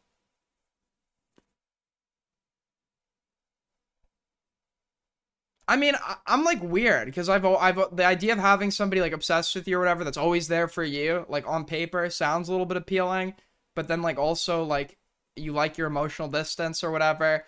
This would be cool if you could like turn it on and off. Not this, not the what's portrayed in this movie. No. Special, rather experienced myself. Also, you know, it's kind of funny that Bear is better at flirting with this girl here than he is with the girl he actually likes, which is such a real thing, by the way. Why does that happen? Anyway, so he buys the One Wish Willow to give to Nikki later that night at trivia. Anything else? I'll get a pina colada. Pina colada? Don't make fun of my drink. Dios mío. What? I like a man who's in gringo. touch with his feminine. Hey, whoa, didn't ask your opinion, Nikki. So here we get a look at who Nikki is. Yes, and this she seems like is why I can't date. If she says some shit like this, I would take it personally, and then I'd fucking insult her. It's kind of one of those girls who's like those like ball buster types, you know? It's just... Dude, did I take it the wrong way when we're in England and this girl was like, so like, are you an American or whatever? And I was like, or she didn't ask that. She had heard it from somebody, but she re-asked it or something. And I was like, yeah, or whatever. And she was like, she like laughed at me and she was like, your accent is wank. Who the fuck are you? I don't think your accent's all that endearing either. The fuck's this about? Coming up here, insulting my beautiful accent? Really? I was like, ha, bitch can't handle all this. I've never met a guy who can keep up with me. And then they just lay there like SpongeBob. Also, again, somewhat ironic, but earlier Bear was like, you want me to be mean to her? Why would I do that? But then she's literally doing the same thing to him right now, and it's clearly working, so, interesting. Okay, so trivia's about to start, and Bear's left standing there with Sarah, the other girl they work with that I mentioned, you know, and he tells her that his cat died earlier that night. What? Oh yeah, and they talk to you like it's a stain that you're an American, which it is. Let's be honest. I would say that normally, unless I was talking about the British. Okay, at that point, I am a patriotic, red-blooded American. Okay, red, white, and blue. Compared to those pretentious fucks, but like They act like it's a stain. We came over and saved your asses, okay? We came over and saved your asses.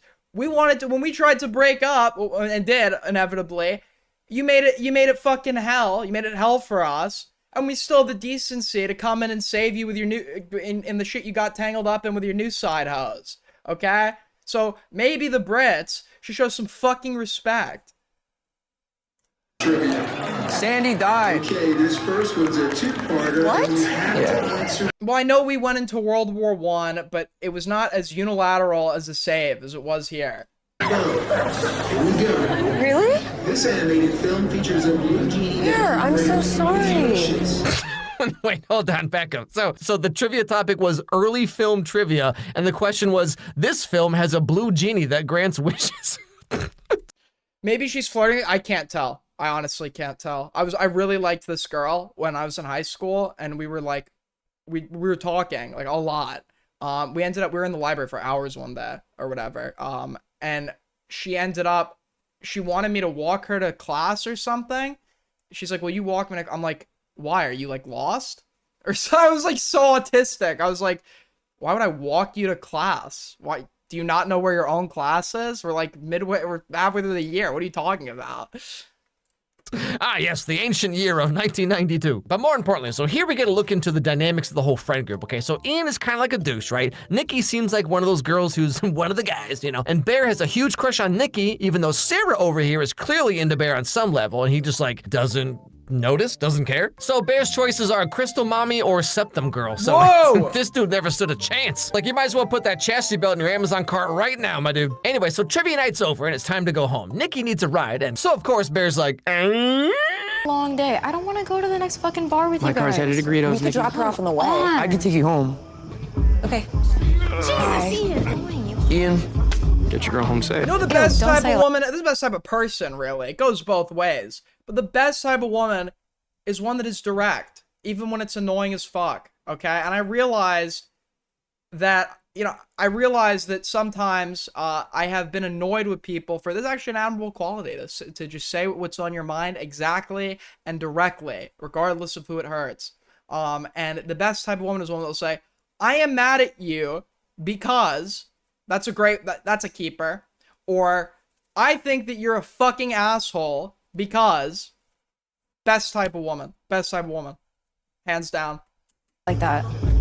I am mad at you. The activities that you've engaged in have caused me to feel negative emotions, and I want the cessation of this behavior. A woman that can say that, marry her, put a ring on it. See you later, Bear. All right, Bear. yeah, that's me. You're probably wondering how I got here. So Bear takes Nikki home, and of course on the way they have some kind of heart-to-heart talk, talk about life, man. It's all very Life is Strange, you know what I'm saying? Come on, Max, let's get out of this town. I hate my dad. Just not happy there. So gay men are the same way. Well, that's not always true. It's not always true. Many times. I mean, it's just a job, Nikki. Yeah, well, I want to write. Oh, a Crystal Mommy and a writer. Well, something tells me this movie would have gone the same way for Bear, whether he made the wish or not. No, it's not a romance, it's a love story. Isn't that the same thing? You're the only person that I get to really talk to about this stuff. Ah, yes. Well, see, Bear, when a girl says that, what she really means is, you better not ask me out and ruin this friendship. Anyway, so Bear takes her home and he tries to flirt with her like Ian said, but I mean, you see the kind of sweaters he wears. You can only imagine what kind of game he has. Night, Freaky Nikki. Whoa! Ew, don't call me that. I know, I was kidding. Do you like me?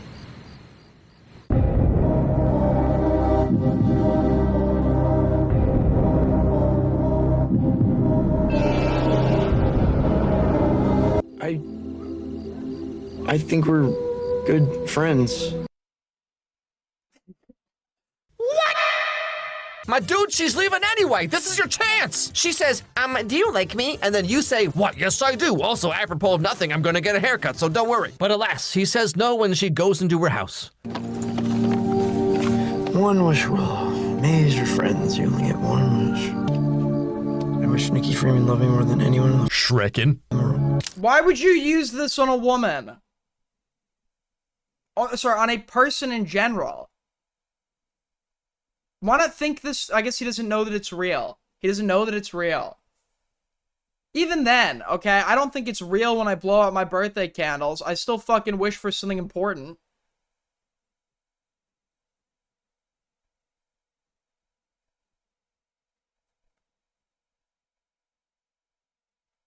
What the fuck?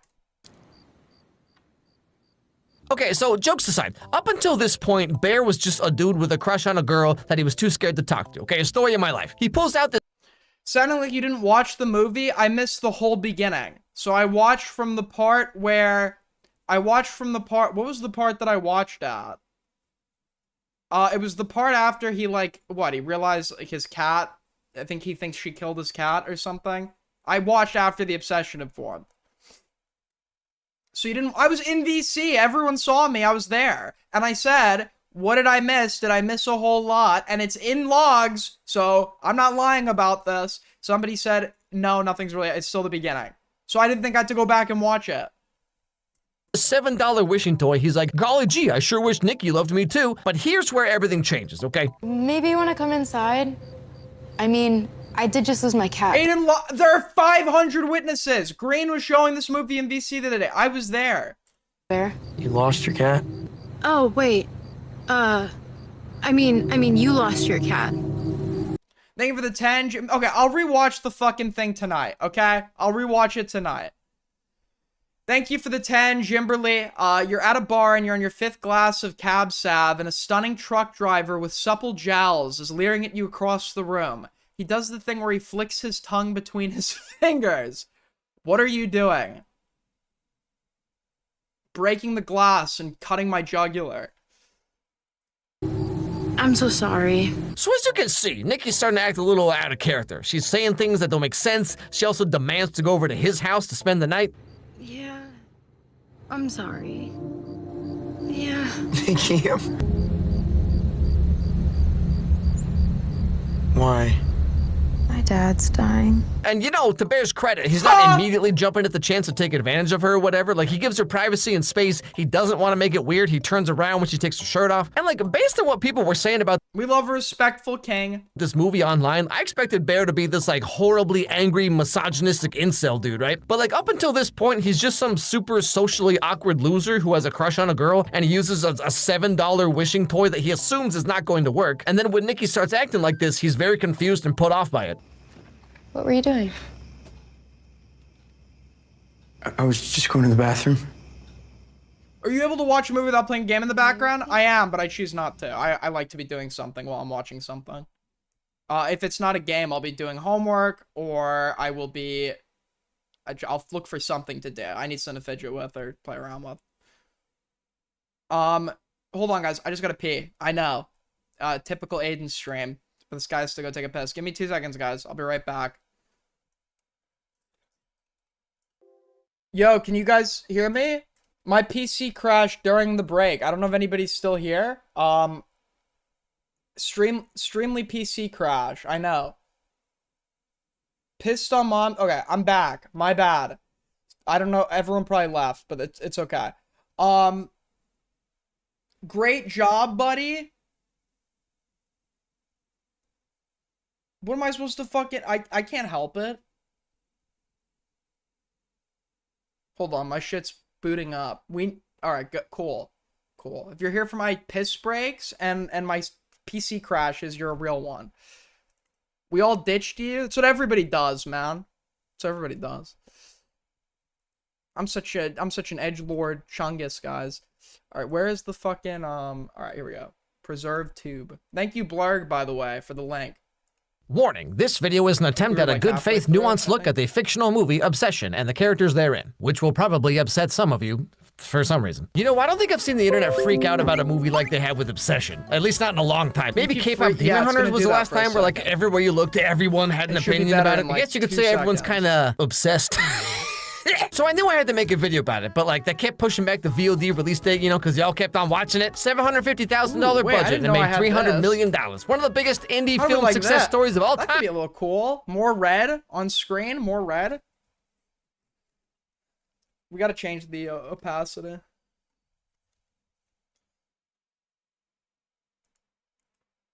Get your girl home safe. Ew, don't say it like that. See you later, Bear. All right, Bear. Yeah, that's me. You're probably wondering how I got here. So Bear takes Nikki home, and of course on the way they have some kind of heart-to-heart talk, you know, talk about life, man. It's all very life is... We're like up there. Good friends. Hold on.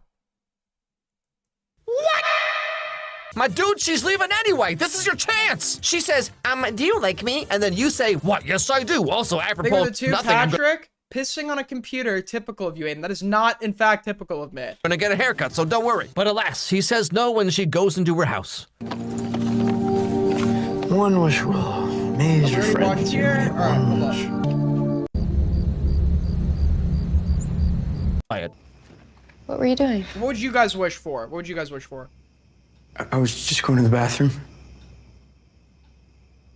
Can you lay with me? I don't know, Nikki. Obviously, things get... I would ask, I don't know, actually. This would actually be a good, someone's definitely wrote about this before. It's definitely a good premise for a book.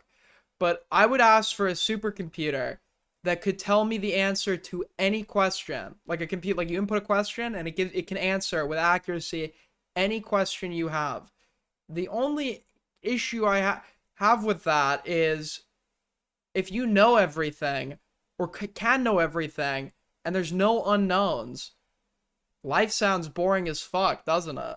Get different later on, but at least up to this point, Bear has like no idea that the wishing willow worked. And again, to his credit, the very next day he immediately tells Ian that he thinks something's wrong with Nikki. Like he seems genuinely concerned. Just pretend like we're laugh. Yeah. I think Nikki is going through something. What? I don't know, dude. She was acting super like she would like. Like what? Is she okay? No. Now I've seen a lot of people saying that this part is showing how Bear's trying to make Nikki see. So what is, I've heard this discourse informally. I've not seen what people are saying online about this movie because I'd rather see anything else ever. But let me take a wild guess here. A lot of guys are projecting their own heuristic or schema of the BPD E4 or the BPD woman or whatever, and they're projecting it onto this movie, being like, dude, my relationship was exactly like this. Seem crazy to other people or whatever, but like, again, he has no way of knowing that the toy worked. Like, why would you think it did? You know what I'm saying? Like, it was $7. Like, in any other circumstance, you'd probably do the same thing if your friends started acting like this out of nowhere, right? Anyway, so that night, Ian apparently talked to Nikki, and she said that she was on some drugs or whatever, and so maybe that explains why she was acting so erratic, you know, like when she and Bear kissed earlier.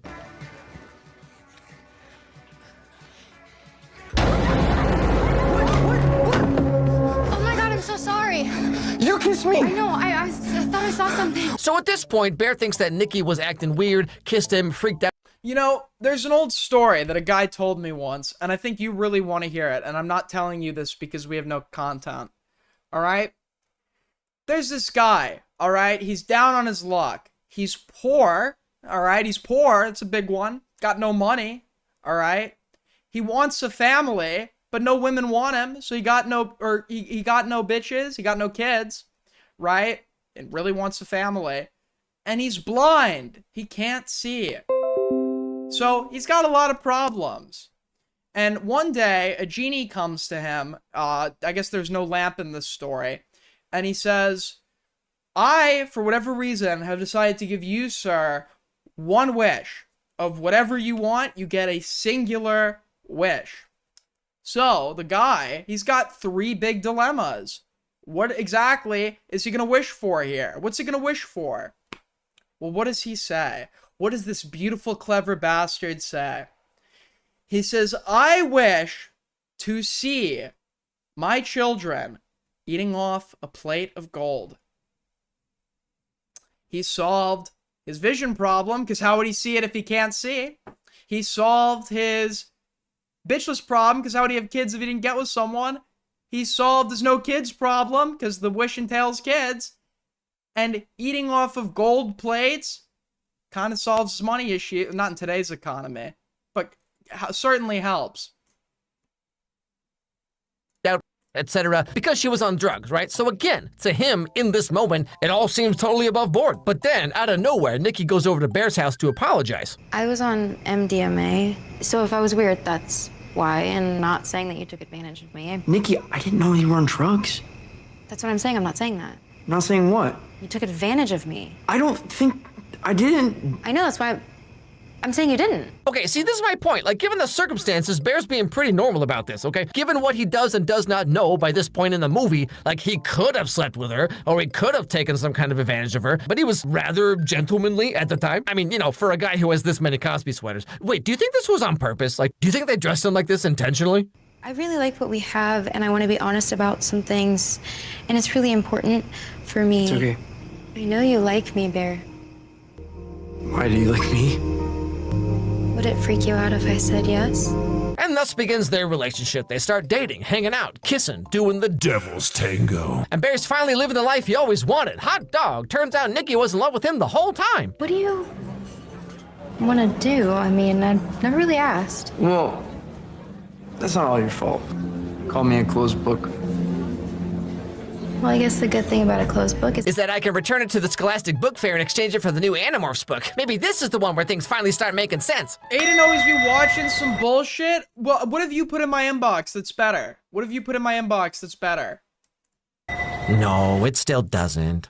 Now, suddenly, Bear gets a phone call from Ian. See, remember when Nikki told Bear that her dad was, like, sick or whatever? And Bear told that to Ian, and apparently Ian looked into this, because as far as Ian knew, Nikki hated her dad and hasn't seen or talked to him in, like, years. I'm not gonna tell Sarah about this because I don't want to spread drama. I looked into Nikki's dad having cancer, and he's healthy as a baby. How would you... the heck does that mean? My dude, How would he even have verified that? And also, did she even specify, like, in the movie what kind of cancer it was? Or is he just, like, eye-shotting it? Because you can have people that have cancer that go through great efforts to hide physical appearance manifestations of their treatment and the cancer itself. Especially in acting. A lot of actors who got cancer kept it a secret until they died. So I don't think that's like a very I don't think that's a very good way to tell whether or not somebody actually has cancer. Babies just have constant projectile vomit and diarrhea. The heck you talking about? Also, how exactly would you find this out? Like, pretty sure you can't just call up a hospital and they tell you someone's medical history. Okay, so is Ian lying about this? Or was Nikki lying to Ian and say... Did you even... I've explained this to you. I was in VC. I came in after missing part of the movie. I was told I didn't miss a lot. So I watched the movie from there. About her dad this whole time? I'll watch it again. I didn't realize this was such a touchy subject. Okay, let's assume it's all true. Bear goes back to talk to Nikki about what he just learned. Does your dad really have cancer?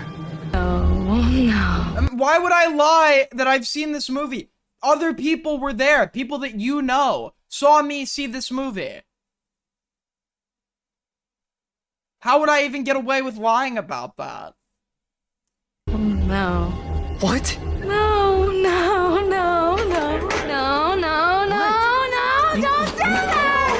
I thought we were having a nice day! Okay, see, Bear, I don't know why you're making this face. You wanted the Crystal Mommy Latina experience, and you got the Crystal Mommy Latina experience. But here's where Bear starts to maybe kind of realize what's really going on here. Bear, I love you so much. I feel like this is not like a case of like a wish having a blowback effect. I feel like this extends beyond the bounds of any potential blowback from the wish. Because if all the wish was for him to love him, the wish would entail her being induced with a new feeling, right? But what about the wish would inherently entail lack of impulse control, or inability to read a room, or inability to acknowledge other considerations like, you know, social, or maintain basic social awareness. I feel like this isn't like a case of like, you weren't specific enough with your wish. I think whatever is responsible for the wish is giving him a lot of shit that is actually unfair to tag onto the wish. I don't think I could live without you. You love me more than anyone in the world? Yes, more than anyone. Now, okay, up to this point, I feel like Bear has plausible deniability. I mean, there's no way he would have known the cheap... I mean, yeah, but you could be obsessed with somebody and not be loud in public. toy would work. He was genuinely concerned for Nikki the day after it started, and he refused to take advantage of her even when it was like presented to him, right? I mean, she kissed him after all, right? Now, right here though, at the halfway point of the movie, he does finally start to realize that the wish actually worked. But like even then, like literally every rom-com is about trying to find a way to get the other person to like you, or you manufacture a meet cute or whatever, right? Like I've seen some internet comment threads where it's like, he only saw her as an object and wanted to remove her autonomy. That's why he made that wish. But like he didn't wish that she would do whatever he wanted, or I wish that she she would become obsessed with me and me only. He specifically wished that Nikki would love him more than anyone, which is literally what everyone who has ever had a crush wants. Like every single fanfic about like, golly gee, I sure wish One Direction would kidnap me and fall in love with me all at the same time. Like as if half the girls who saw this movie haven't wished the exact same thing before. Hello, it is I. I mean, they would wish it, but would they actually do it? No. This would be like if a new drug came out that, like, would get a girl to fall in love with you or whatever, and you slipped it into her drink. Like, it is pretty rapey to wish for someone to be, to wish for circumstances to exist that force someone to consent. It's a little rapey. It is rapey, actually. It is rape. No, it is rape.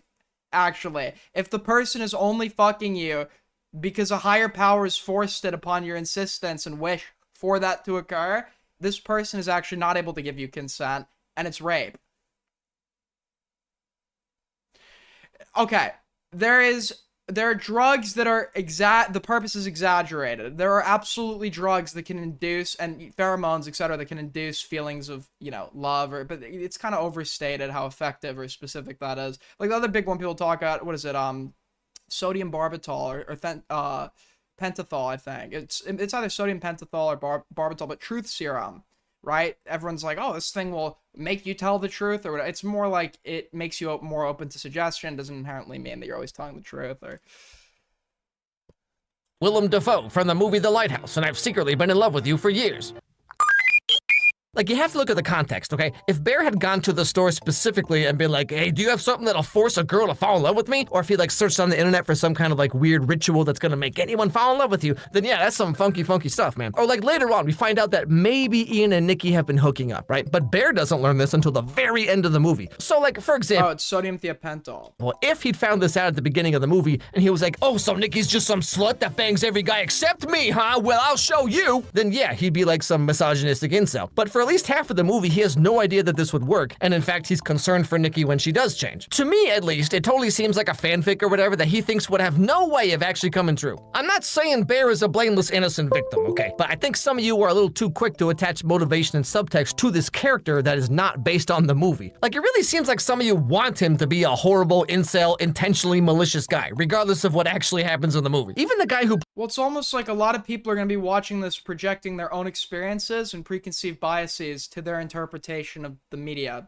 and it's almost like that's what people do with films. Crazy played stuff. Bear himself said this about the character. I never thought of Bear as a villain, but what really drew me to this story was the gray morals of it all. Bear has good in him and has bad in him, like all of us. I do think that he leans more toward the bad in a lot of ways. Fully the antagonist? Straight up, I didn't have cable when I was a kid, and I think that's why a bunch of soccer jocks molested me. Molested me a bunch in a garden shed. See, that's funny. We have pretty similar childhoods. No, I don't think I would say fully. Instead of the jocks, it was the janitor. Because the key thing is he didn't know that the wish was going to work. Sure, his desires were incredibly selfish, totally, 100%, but he didn't know the wish was going to work. And you have to assume that this guy was in close talks with the writer-director of the movie the whole time, so basically both of them are saying that Bear is meant to be ambiguous, and you all are just over here like, nyeh. Like, are you all equally upset about the Disney Channel original movie Zapped or 16 Wishes? Because fundamentally these— Wait, who did I scam? Did I miss somebody's tip? are all the same movie. Like, remember Descendants 1, Mal cast a spell that made Ben fall in love with her? Let me go back. I think I would say fully, because the key thing is he didn't know that the wish was going to work. Sure, his desires were incredibly selfish, totally, 100%, but he didn't know the wish was going to work. And you have to assume— Okay, but then when it does actually work— that this guy was in close talks with the writer-director of the movie the whole time, so basically both of them are saying that Bear is meant to be ambiguous, and you all are just— Yeah, a Creel, who I've never seen before, makes a very good point. I saw this part, albeit I was a little inebriated. The part where she literally begs him to kill her, and he's like, is it really so bad to be with me? I forgot he even responded with that. Like, that's the point where he clearly knows this is not consensual, but doesn't stop. Yeah. This is very rapey. This is rape. So over here like, nyeh. Like, are you all equally upset about the Disney Channel original movie Zapped or 16 Wishes? Because fundamentally, these are all the same movie. Like, remember Descendants 1, Mal cast a spell that made Ben fall in love with her? Where's all the Reddit threads about that? I don't see no 2-hour video essays. You know, I mean, You're using a forceful element to get somebody to consent to something they evidently don't want in the context of sex. So I don't know what definition of rape someone would have to have for that to not be rape. I did a video years ago about the show WandaVision, and everyone got so mad at me when I said it's crazy that we're supposed to be so understanding about how Wanda enslaves an entire town and uses magic to force her husband to stay with her and have kids with her. Huh, isn't that interesting? I found this comment in a Reddit thread that puts it so perfectly, so I'm just gonna read part of it. But remember, this sub attracts the most obsessed fans of the movie. They flex about watching it at the theater like 10 times already. They make several posts a day about it. They make crazy over-analysis and theories that have no ground in The movie is not that good, okay? It is not that good. It's an okay movie. It's watchable. You don't watch it and you don't watch it and walk away thinking, oh, this sucked, right? But I don't walk away from it thinking, let me go fucking watch this shit 9 more times. Reality of the film, etc. It's not just a movie for them. They're incredibly emotionally invested and attached to an unhealthy degree. It's almost cultish at this point. And people who are chronically online or addicted to a piece of media, Well, that's just how people are with certain movies, but this is not the movie to get a cult following. aren't the most emotionally stable or media literate to begin with. So a lot of it comes from an emotional standpoint, hence the refusal to engage with the material in good faith and just making it say what they want the movie to say in an over-the-top, sanctimonious, dogmatic way. It's like a ritual for them, a catharsis. See also Encanto. But anyway. You didn't even watch the movie. I watched the fucking movie. Not only did I will rewatch the whole thing and take notes, okay? On your desk by tomorrow morning at 8 a.m. And I will be responding to at least one other peer's post with a response of at least 100 characters.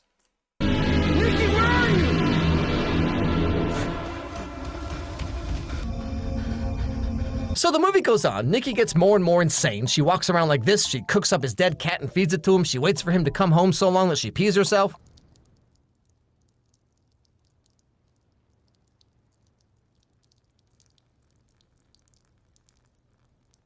Got it. So when I said killed the cat, I thought she killed the cat and cooked it.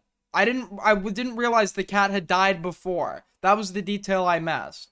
So if this detail changes a whole lot in the movie, I guess maybe I really missed out. And what become the $5 from Balls Mahone. It's baby's first subtext. I'm still glad it obliterated the Star Wars slop at the box office, though. I've never seen a Star Wars film. Somebody tried to show it to me once, and it, like, I just couldn't. I actually just could not. Find out is that the real Nikki is trapped inside of this demon Nikki, and every so often she gets to come out for just like a brief second, which is why Nikki seems to be acting the way she does. It's like the more the real Nikki tries to break free, the more the demon has to overcorrect.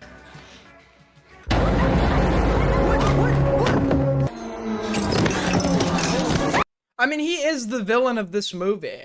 And it also, knowing the negative ramifications that the wish had for him, is it not also bad that he tried to... I mean, I guess he was trying to get his friend to make a wish that would alleviate this, right? But you're also having your friend waste his wish to clean up your mess. He didn't actually... I know he didn't actually... He wished for $1 billion and it all came out of the ceiling.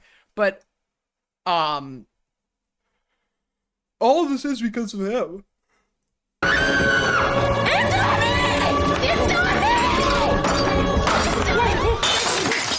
Once Bear realizes that this happened because of the wish, he finds a phone number on the back of the box and he calls it to try and get his wish changed. Is her love. A YouTuber directed it? Dude, fucking YouTuber directed... What was the Markiplier one? I just know that was so mid. I didn't even see it. I just know it was like going to be an okay movie that was only being hyped up because of the name, or a bad movie. Outright. Real. Just because you chose this for her doesn't make it less real. Okay, then I would like to cancel. We don't really do that. What? I love how chill the wizards are in this movie. Like, this dude's like, yeah, so your girlfriend's soul is, like, trapped here or whatever. Anyway, I gotta go reheat my nachos, bro.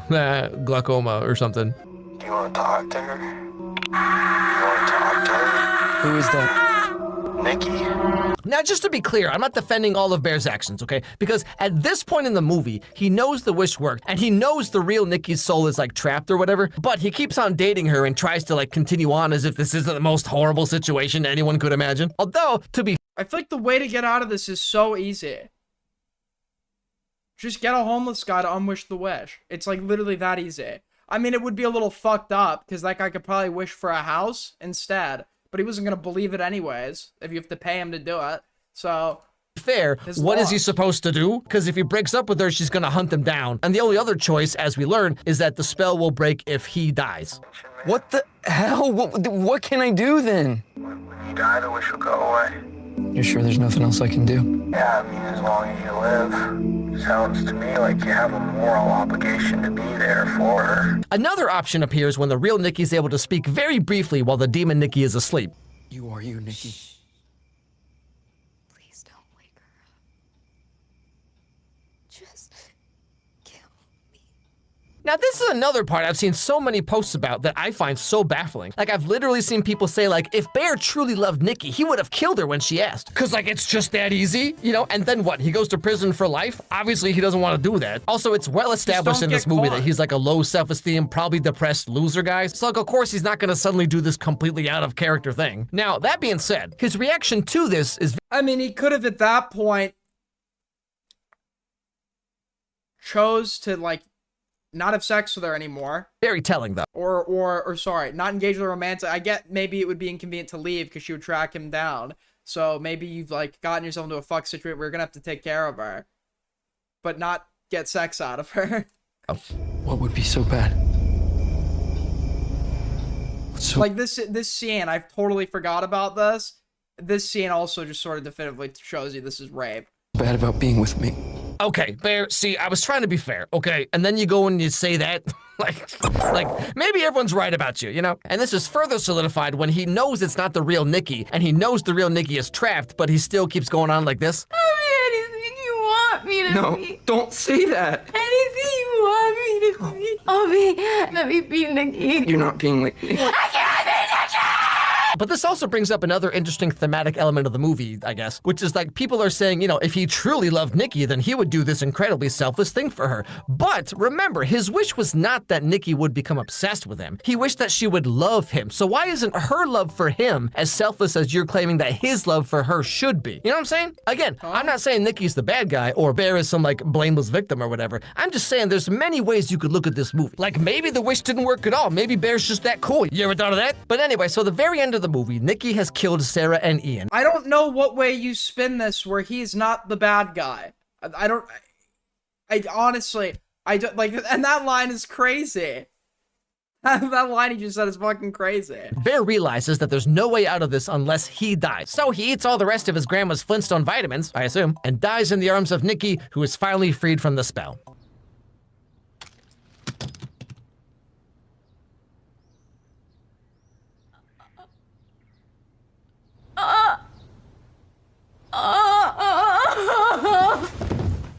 And that's more or less the end of the movie. Yeah, so whatever your personal interpretation of the movie is, it really is a fantastic film. It's a great horror, great writing, the acting is incredible. Nikki, obviously, fantastic job. But like with a lot of other movies and shows, especially recently, the online discourse is just insane. Like, what is it about— Wait, The Amazing Digital Circus was a movie? I thought this was like some fucking I guess it's both, isn't it? this movie in particular that people made it their entire personalities. Like, there's something very funny to me about how this movie about the dangers of unchecked obsession has gone on to spawn one of the most insanely obsessed fan bases I've ever seen. Congrats, y'all, nailed it. Now again, I need to be very clear here, okay? Ultimately, Bear is the bad guy. He doesn't know what he did until late in the movie, but when he figures it out, he just keeps on rationalizing to himself because, like, he wants Nikki, and he doesn't seem to really care that she's being tortured the whole time, but rather he wants the demon to just act like Nikki so that he can pretend that he's actually dating Nikki, you know? Like, this is a bad dude. Yes, absolutely.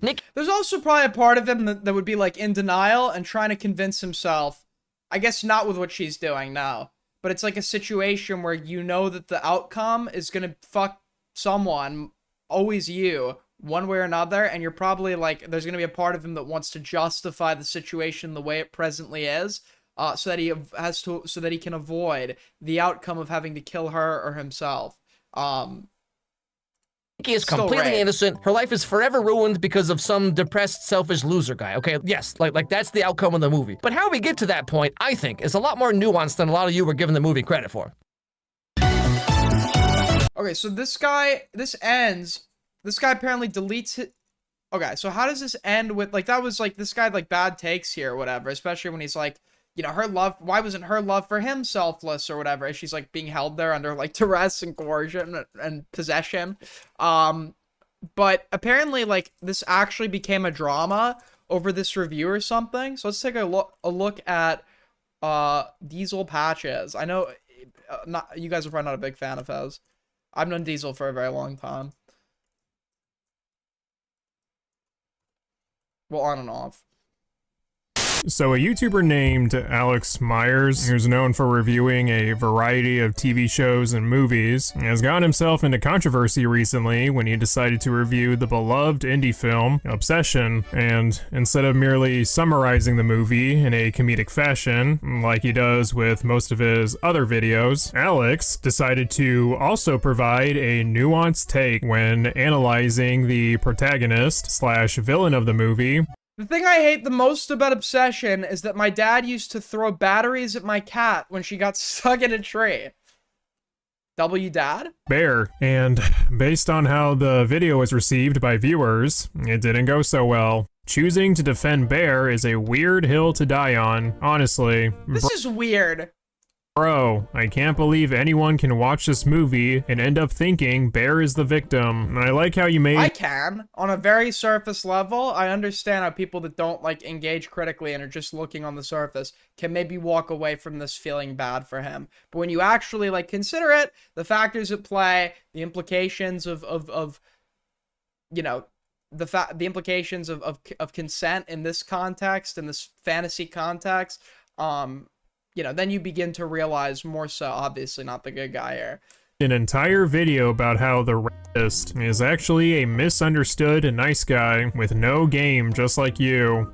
Damn. Alex noticed the backlash and decided to leave a pinned comment stating, "Unfortunately, some of you are doing the very thing I talked about in the video. You're only seeing and hearing what you want out of my video, instead of actually listening to what I am saying. As I say multiple times in the video, Bear is bad. He does bad things. He is a villain. My video was in reaction to people saying that he is some kind of evil incel from the beginning. I wanted to look at how he goes from just a normal dude into the villain. I say in the video that after he realizes the wish worked, he goes on to be the bad guy and gets worse and worse. I didn't feel the need to show every single instance of him being bad because they are all covered by the statement itself. I literally say that he is bad multiple times. I'm not defending Bear, but some of you are literally only hearing what you want to hear and not hearing the actual words I say in the video. I wanted to look at how he goes from a normal, kind of depressed loser guy into— Okay, whenever you do this, you're never going to solve the conflict, because anyone who is giving an opinion on what you've just said thinks that they've heard what you've just said.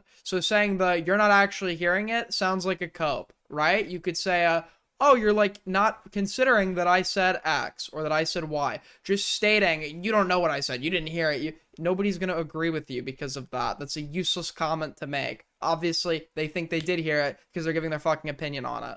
to the villain, and not that he is a villain from the beginning. After Alex tries to explain himself with a top comment, he then decided to make a 5-minute response video addressing the backlash, and when that failed, Alex removed both— Wait, he did an apology video? Do we have the apology video? Does anybody have the apology video?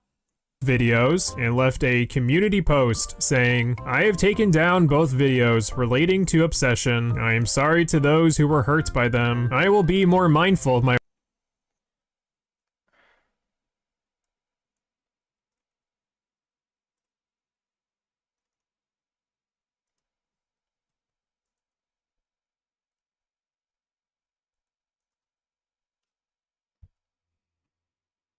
So, a lot's happened. I wanted to make this video because Thank you. At first it was just hate on the video for Obsession, and that's fine. You can hate on it if you want. You can disagree, that's totally fine. But it has, in the past couple of days, it's devolved into personal attacks, and it's gotten to— Death threats? Are we gonna get a death threats mention? Okay. To a level that I can foresee getting kind of dangerous.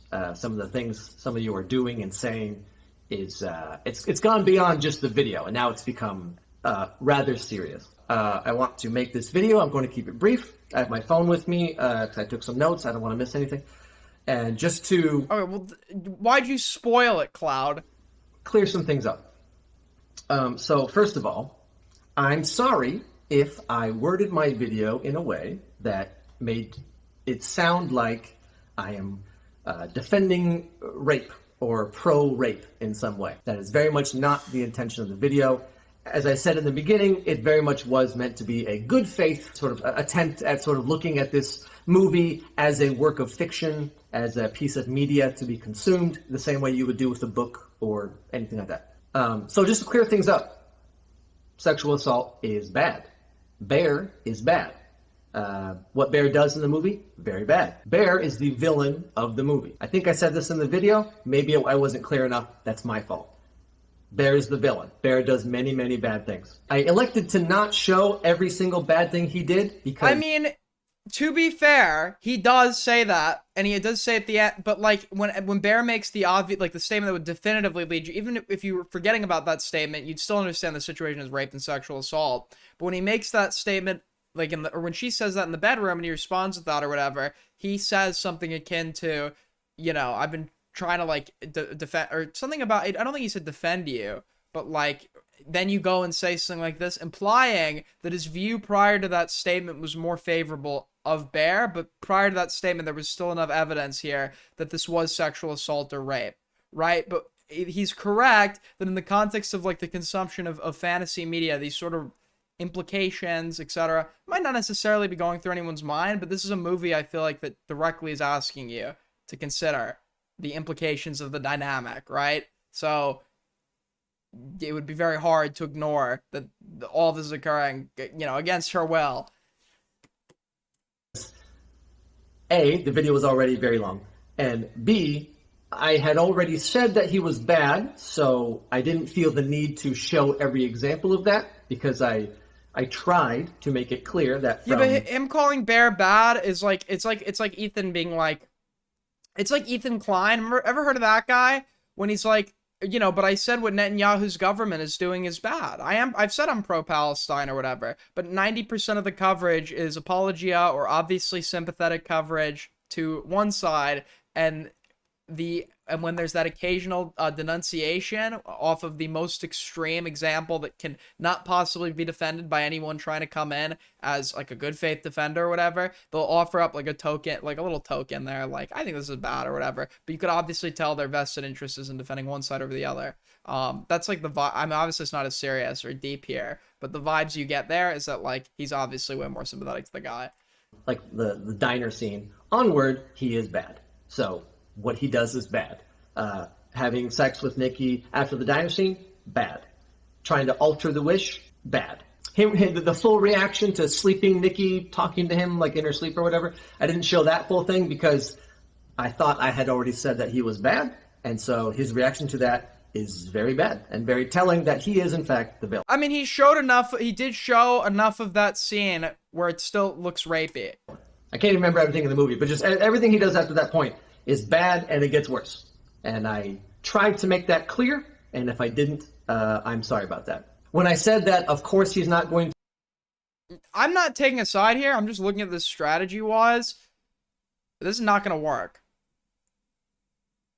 You need to explore, or if you want them to forgive you, if they're actually mad at you or whatever, you have to obviously make it sound like your fault, because it would be, right, if you're actually sorry. Not like I'm sorry I said that led you to that conclusion, and maybe some analysis of why what you said led them to that conclusion, why you shouldn't have said it, and how you would have reworded it to accurately reflect your like thoughts, and you understand why disproportionately presenting it in this way led to X conclude. Like some analysis and engagement with like the actual alleged wrongdoing on your part here would make this apology look genuine. To kill her like she asked, that wasn't meant to be a defense of him. That was me simply doing an objective observation that I don't think anyone would have done that in that situation. So to me, it made sense that he made that choice, not because it's a good choice, but because that seems like a normal reaction, especially for someone who is bad, like Bear. The video is not meant to be a defense of Bear. I think I say that in the video. It is an objective observation of how he gets from the beginning of the movie to the end of the movie. Addressing some other comments, the Latina jokes were conceived by a Latina woman from Central America. And Why would that to me, they seemed no more problematic. I mean, I guess than... including that obviously matters in the sense of, for their sake, that makes it look a little better, I guess. But the jokes are either okay or they're not. Stand on business and defend the joke. Your average Instagram reel or like SNL skit, like the Bad Bunny Tia skit, to me, they seem perfectly in line with all of that. Some people said that they were offended by those jokes. They were not meant to be as such. They were meant to be silly, written by someone who is in that group. Going off of that, the jokey nature of the video itself is not meant to make light of rape or make light. Yeah, also putting it on his employee is like what I would have said, because even, sure, the fact that the joke was written by a member of this group themselves would actually help him beneficially in the argument a little bit. But it does also come off as trying to pin the blame on her. So what you would say instead is like, you wouldn't even need to emphasize that. You could say, yeah, the joke was signed off on by, you don't even need to, you could do it in a way that doesn't put blame on the employee. Of what happens in the movie directly, but rather that's... And the joke is either, yeah, he still told it as, well, the thing is, it's either okay to tell it or it isn't, right? It doesn't matter who's coming up with it, right? If a black guy writes me the most racist speech in existence, like filled with the N-word and stuff, and I get on stream and say it, that still has negative implications for me, obviously, despite him conceiving it, right? Ultimately, you gotta own that joke, and if you own it, argue that it's okay, which he seems to be partially doing. How my videos have always been for 10 years. That's kind of the shtick that I do these goofy animated cartoon videos about movies. Perhaps the jokes were too jokey for the subject of the movie. Maybe that was a mistake on my part. And I was fully aware, like I said in the intro of the video, I was fully aware that people would disagree. What are you trying to placate? Or who are you trying to placate here? Everybody, the subject matter is serious, but everybody knows the people you're watching aren't real and actually experiencing these events, and there is a place for everything, including lighthearted analyses of serious subjects. Why would that be an issue? If somebody's personally offended, they just choose to not watch. That's not inherently problematic. That's my opinion. Like I said, it was made in good faith. Some people like watching lighthearted. There are some people that have found, unironically, they're like victims of rape that find that like jokes pertaining to it alleviate, like, it's not just with rape, it's with any like traumatic event, etc. There are some people that just like to be in an environment where topics of great seriousness to them, or, I'm not saying that's what he was making light of rape in the video or whatever, but are approached in a lighthearted manner. It actually is like a very common coping strategy or mechanism or preference. I knew people would disagree, but as I said at the beginning of this video, it's gotten to the point where it's not just disagreeing about my thoughts on the movie, but now it's gotten to a point where people are spreading complete lies about me. And it's welcome to the internet. From the DMs I'm getting and from what I've seen, it's getting to a point where it could become like very real. So I just want to reiterate a few things, some simple and some not. First of all, I've only been divorced once. That was back in 2020. There was no recent divorce. That was a one-time thing. I am not a rapist. I do not condone rape. I do respect women. I do not think women deserve to be raped. How was this well, no, this was put in my inbox, the latter half. I need to say this very clearly. So, that is my thoughts on the topic. And to close things out, I am not a thought leader. I'm not a politician. I'm just a random guy on YouTube who's making cartoons about movies. And some of those movies have heavy subject matter. Sometimes it relates to you in a very direct way. But ultimately, I'm just making mostly jokey cartoons about movies. And maybe you don't think they're funny, or you don't... You come off as weak when you make videos like this too. You make them, you let everyone know that you don't have the power in this situation, and people will just take more and more and more, regardless if you did anything wrong or not. You have to stand on some shit, because I'm sure that despite what he's done wrong, some of the criticisms against him are just bullshit or not true. So you should say the joke was actually completely fine. If you didn't like it, you should probably be you should probably be watching different channels or media that doesn't trigger you, right? I'm not gonna alter my entire channel to appease your personal like triggers or whatever. Obviously, maybe don't say that, but there's some shit you just have to stand think on. they're good or whatever. But that's all I'm doing. And I've never claimed to be a perfect person. I've never claimed to be an arbiter of morality. I'm just a dude on YouTube making jokes about movies. So, thank you for your time. Thank you for your time, buddy. Yeah, he took it down. Like, I didn't think it was, like, so... Like, he's obviously way more sympathetic to the guy. He's not really doing as much of an analysis or, like, critical commentary on her impeded consent and, like, the fact that, like, she's ultimately the victim of his shitty behavior, right? That was, like, definitely underemphasized, and he definitely, through his own statements, indicated, like, undue sympathy for Bear, right? Does that mean he's doing something wrong? No, it's just a bad opinion. He should be criticized for it, which he evidently was. I didn't walk away from that thinking he's pro-rape, but it's the internet, of course. Like, people are gonna draw more extreme conclusions off of maybe legitimate instances of wrongdoing or bad takes.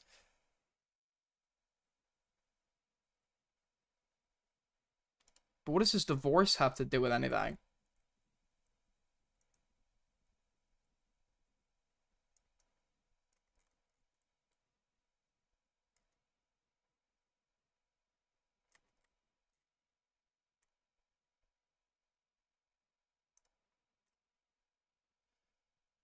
As a male prostitute, that is a interesting way to start your comment. As a male prostitute, I know exactly what it means to sell an illusion. Every single night, my clients pay for a carefully crafted fantasy of intimacy, passion, or submission. I understand the mechanics of manufactured desire better than most. This is precisely why Curry Barker's obsession did not just fail to scare me, it completely annoyed me.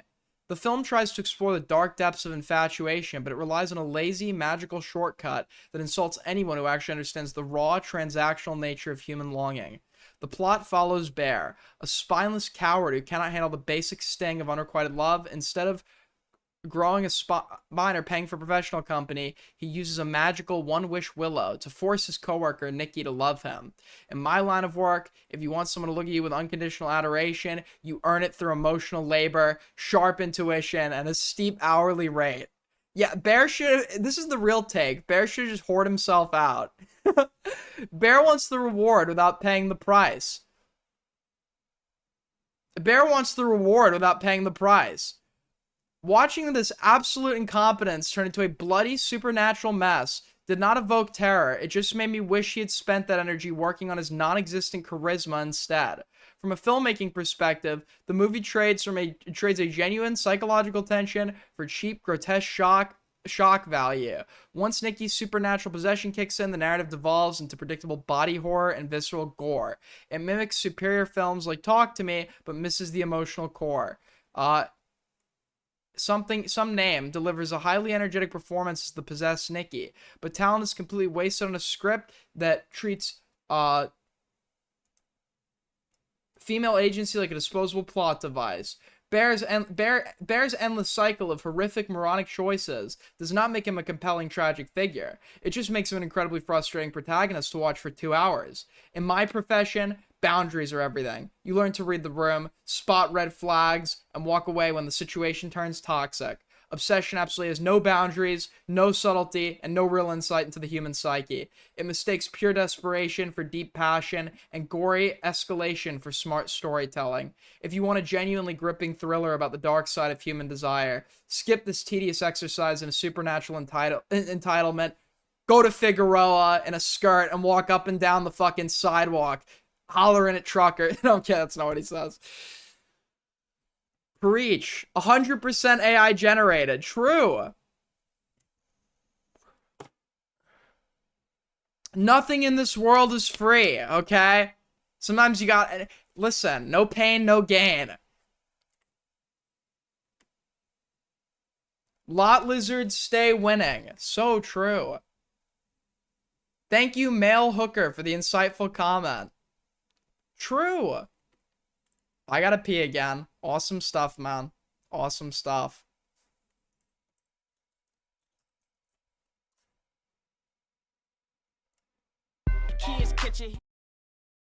Alright, we're back. So, does anybody remember Tommy C? Does anyone remember that guy? Tommy has a special place in my heart. I'm kidding. I've known Tommy since I was 12. Tommy is a talentless former host of the infamous Baited podcast. He had a falling out with Keemstar, which ended, I believe, his participation in the podcast and resulted in a long beef, which he eventually went back on, ended up working for Keem, then vowed he would never work for Keem again, couldn't pull any viewership. They had to downgrade houses because he just couldn't pay the bills. And he ended up doing the one thing he said he would never do again and go back to LolCal Live to miserably sell himself online, just so he can finally stop being a fat, lazy sack of shit and pay the bills. Now, Tommy has long hated, or Tommy's hated me. And the reason that Tommy has hated me, Aiden Inbox.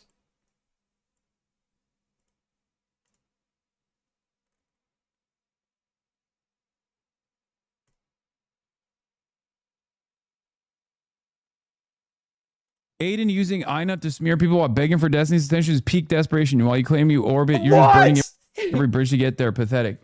And I don't even know what the fuck is going on here. Like, not even a little bit. What the fuck is a iNut? Who's Aiden? What the hell is going on?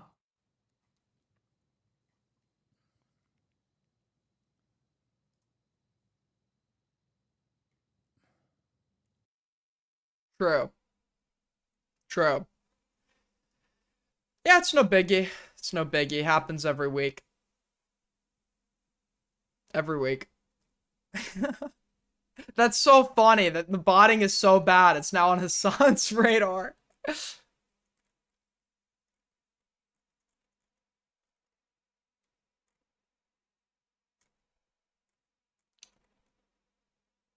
Now, who remembers Tommy C? Who remembers Tommy C? I already went over the whole pre-dialogue.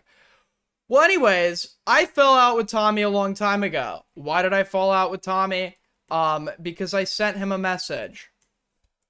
Well, what message did I send Tommy C? Well, for those of you that don't remember, and some of the situation, it's a little bit hazy. But this was during when Chud and Diorio had basically a falling out that they resolved, where it was obviously like it was being held up on a piece on Quicksand. They both still hated each other and were just like in denial about it.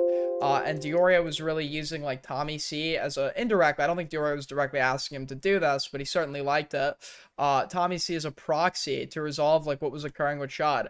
But I had sent this DM to Tommy. I said, who I've been cool with for years at this point, and I said, "Hey Tommy, thought I'd invite you to hop on my stream for a convo. I know and partially agree with your comments about getting gotcha'd and debated, and that was one of my main public criticisms of your convo with Queeman.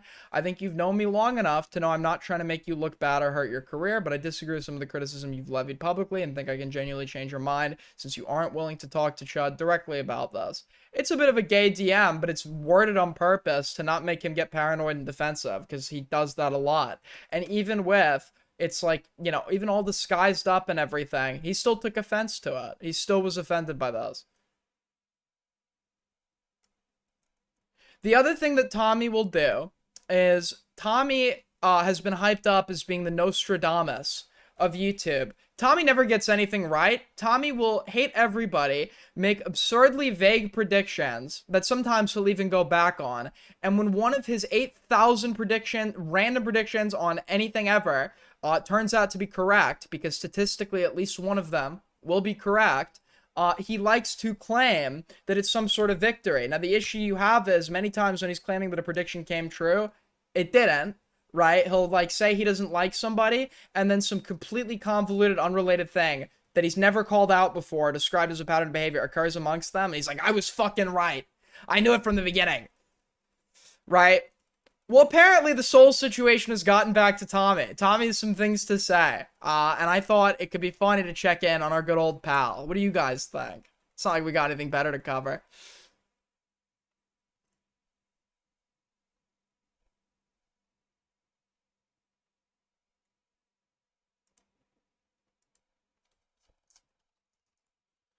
Let's take a quick look. Oh, there's also, apparently he's also been fired from LolCal Live, but we don't know if it's fucking real or not, because everything on LolCal Live is fake. So, I don't even know. Was he actually, apparently, it's for a very believable reason. Apparently he was creepy with a woman. I think somebody linked this in Icy from, and it's not going to be an inbox, so we're not going to watch it because I'm not going to be able to go back and find it. Somebody linked something in Icy about this.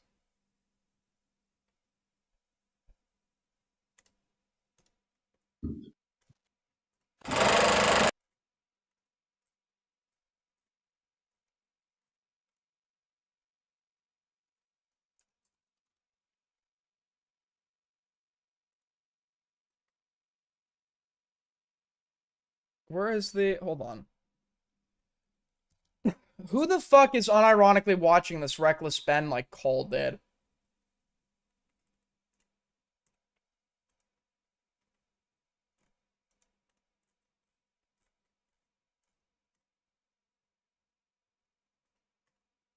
Is it here? I think it's this VOD. Let's take a look. Fuck, dude. Whoa. That clock keeps ticking like a metronome, and my thoughts keep telling me to get.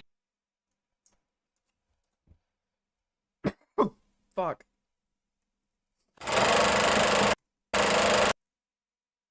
Let's take a quick look. It's a shitter stream anyways.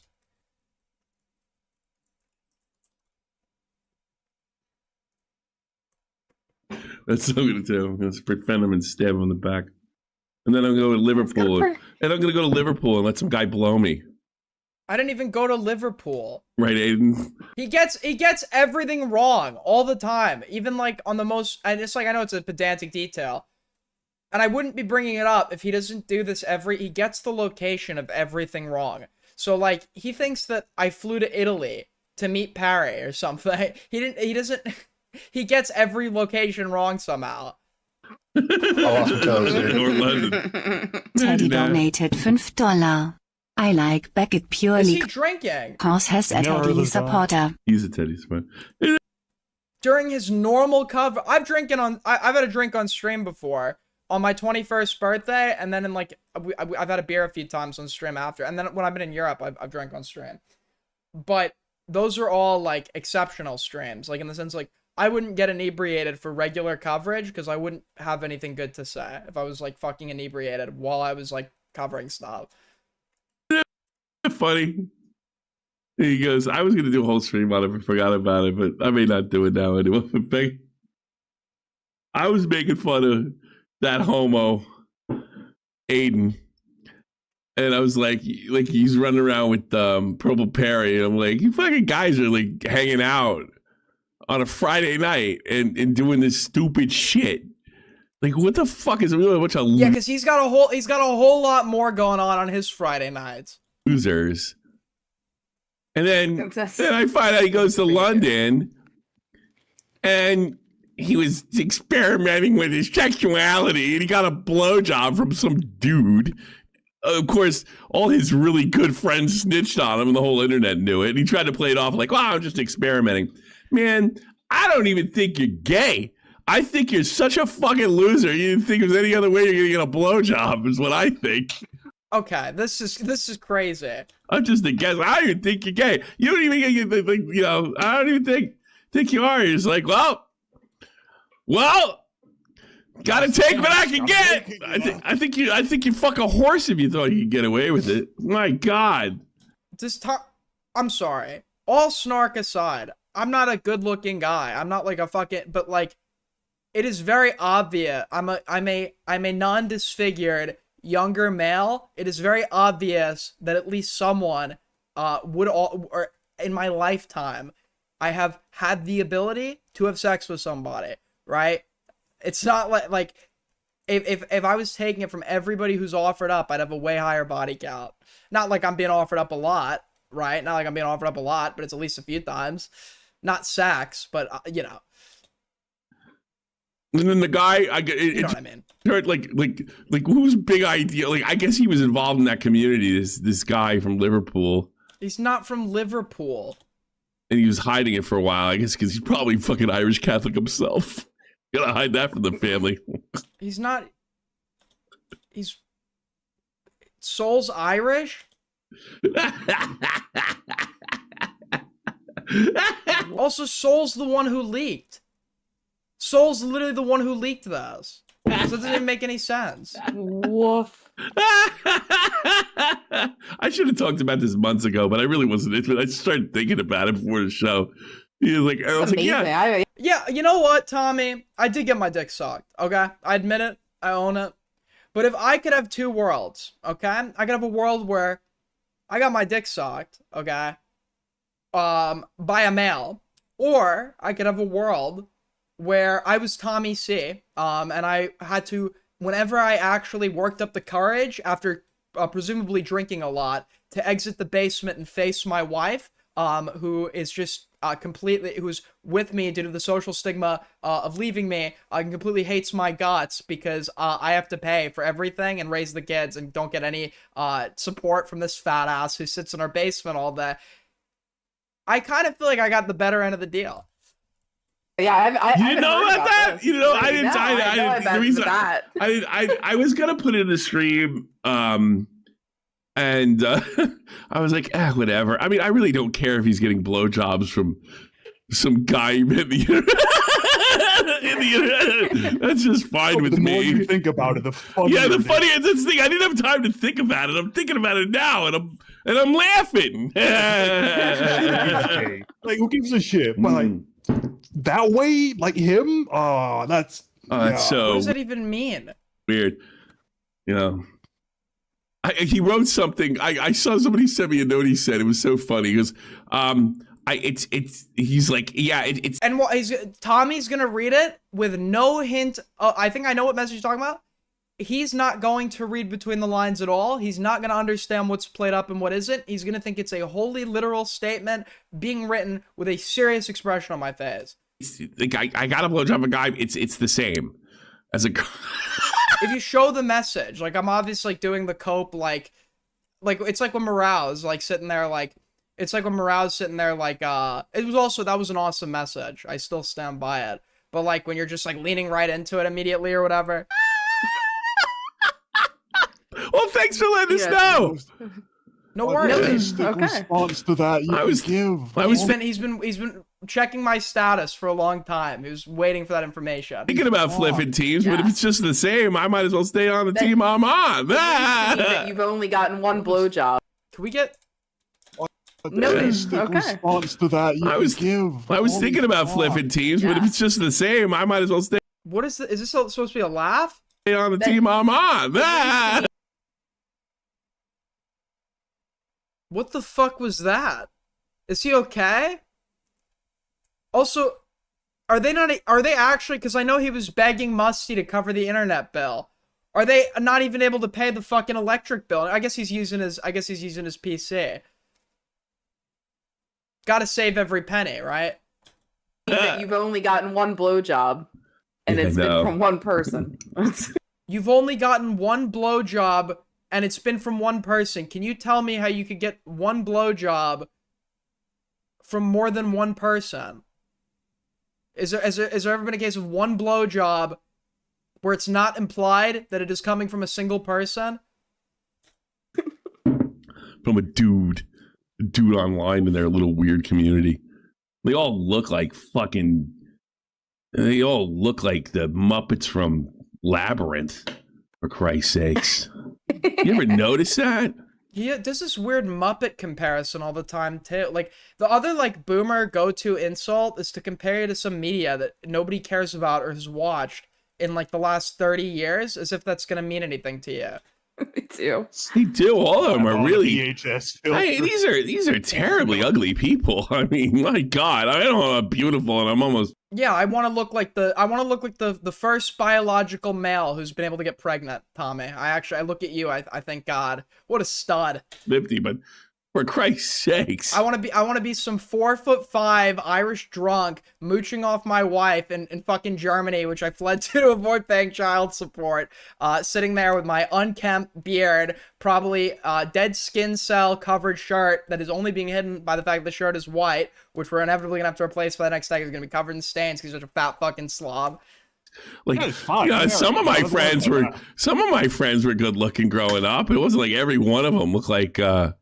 They ran into the wall full speed and got back up and did it again, Oh my God. It was very funny. Who the fuck is K-Huck? True! I don't know who this K-Huck bitch is, but when my drama happened, it was like every single week. I checked my at K-Huck has mentioned you. K-Huck has mentioned you in her video or whatever. And it's like her like giving her take about like why I deserve to go to prison for life, for saying mean things about a guy's wife for like the 900th time. And it's like some 60-year-old woman. I was thinking of the Spurgies the other day. That is so embarrassing coming from a guy that old, dude. I was thinking about the Spurgies the other day. Lost my spot for shit talking K-Huck.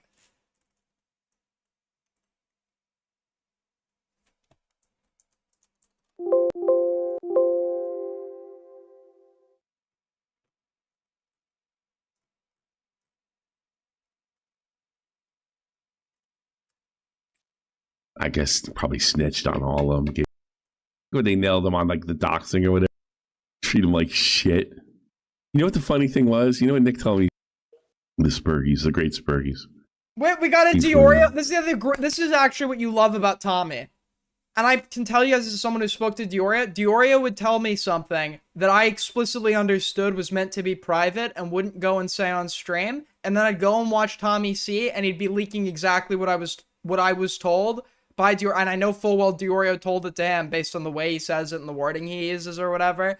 Tommy says everything that Diorio tells him. And Diorio just probably doesn't know about it because nobody actually watches his streams. But I do. I think it's funny. Go to London, get a blowjob from a dude. Everybody finds out about it. Everybody finds out about it. I don't know how to dress. They all. The other thing, too, is the dress thing. So Tommy thinks that the London drama is everybody was wearing suits, and they told me to show up wearing jeans. I'm not even kidding. That's what Tommy thinks the London drama is. Hate him. Treat him like shit. You know what the funny thing was? You know what Nick told me he said? He says, you guys are right. Like when I forget when they nailed him on like the doxing or whatever it is around the Turkey Tom stuff. And yeah, he went in there and I guess probably snitched on all of them, gave Nick something. And then he was like, yeah, you're right. I wanted to not be the Kick Aiden guy. And I thought you guys treated me like shit, but they were worse. And I'm like, oh, well, buddy, good pick. What?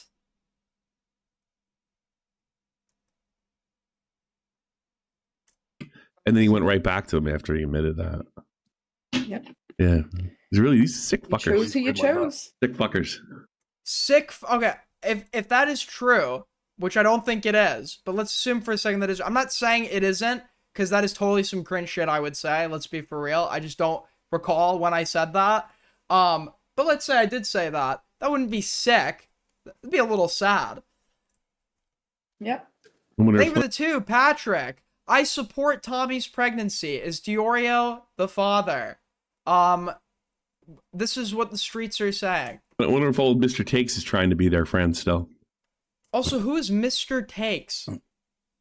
This time they can dox. This time instead of doxing his mom, they could dox his church or something. Who? It's just come up as the same address, man. Yeah. My God. I don't even know who the fuck he's talking about anymore.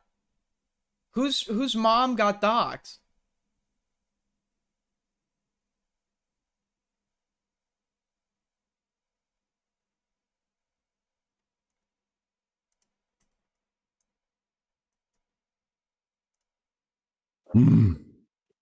My God, I had the best takes. When Nick used to tell me what to say, I had the best takes. Who is Mr. Takes? Oh my God, I was on it. My man Bobak. Oh, wait a minute. No, he was never. Bobak's got written out of fucking Augie's life like Chris Benoit got written off the WWE. Like, which is like they're just not even in the lore. Not even in the lore anymore. What happened? Honestly, I would prefer the thing so I could forget the pictures. We all wish we could forget the pictures. Wait, is he drinking Weissen beer? We could forget the pictures. Yes!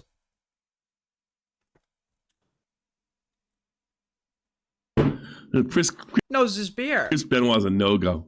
You can't even find him in the vault. I pay $9.99 a month, and I can't even see a good Chris. You know, I'm in the mood for a flying headbutt. Interesting. Feeling a little tempted by Queeman and J-Sock so you could suck their ass? You know what? Burn the fucking bridge with them. I don't fucking care. Because they're going to burn you next like they burned Aiden. That's true. I'm burned. That's what's going to happen. I don't give a fuck who you're friends with, who you're fucking, if anybody, because nobody's got more incel energy than that fucking guy. The only reason I think he got laid is because he had a fucking popular YouTube channel, and I bet that was only once. Phony Christian. Who is he talking about? I'm not. Who the fuck is he? Is he talking about me now? Again, who's the phony Christian? Tommy knows that I'm not Christian. I don't know who he's even talking about anymore. Because he said before that somebody was LARPing as a Catholic in the Soul drama or whatever. Is he talking about me? Not dull. But the only thing he was good at is just hosting the retards. Oh, he's talking about Augie. Is Augie Mr. Takes? Mr. Takes. He had a pretty good eye for that. I'll give him that. Yeah. That's it. The show was interesting because of Nick. It was funny because of Bobax. Oh, this is such hindsight cope, dude. If you were even trying to approach this in good faith, you would admit, because Tommy complimented Augie multiple times for his fucking show. So were you lying then, or are you lying now? I love asking that question. Were you lying then, or are you lying now? Right? Because he said the opposite in the past. I hate when people do this thing where you fall out over some new information or a new situation that's occurring, and then they go back and recontextualize the last couple of years you've known each other and have all these new grievances that conveniently never came up before. It's super fucking disingenuous. Bobax is an absolute fucking retard. You know what hosting retards is called? Yeah. And the other thing is he gave his audience away. His audience is all theirs now. And Nick can't even come to fucking save him because he didn't fucking throw Willie Mack under the bus. Huh? That was a fucking that's another thing. They're all fucking political geniuses. They don't know anything local. It was suicide. That was what? Was suicide. Augie. Political suicide. What are you talking about? What do you think Tom thinks about you now? I don't think Tom thinks about him at all, to be honest. Probably. I don't know. I don't talk to anybody. I believe that. Okay, I can believe that. Tommy's what DGG thought I was. He's defending from outside the club.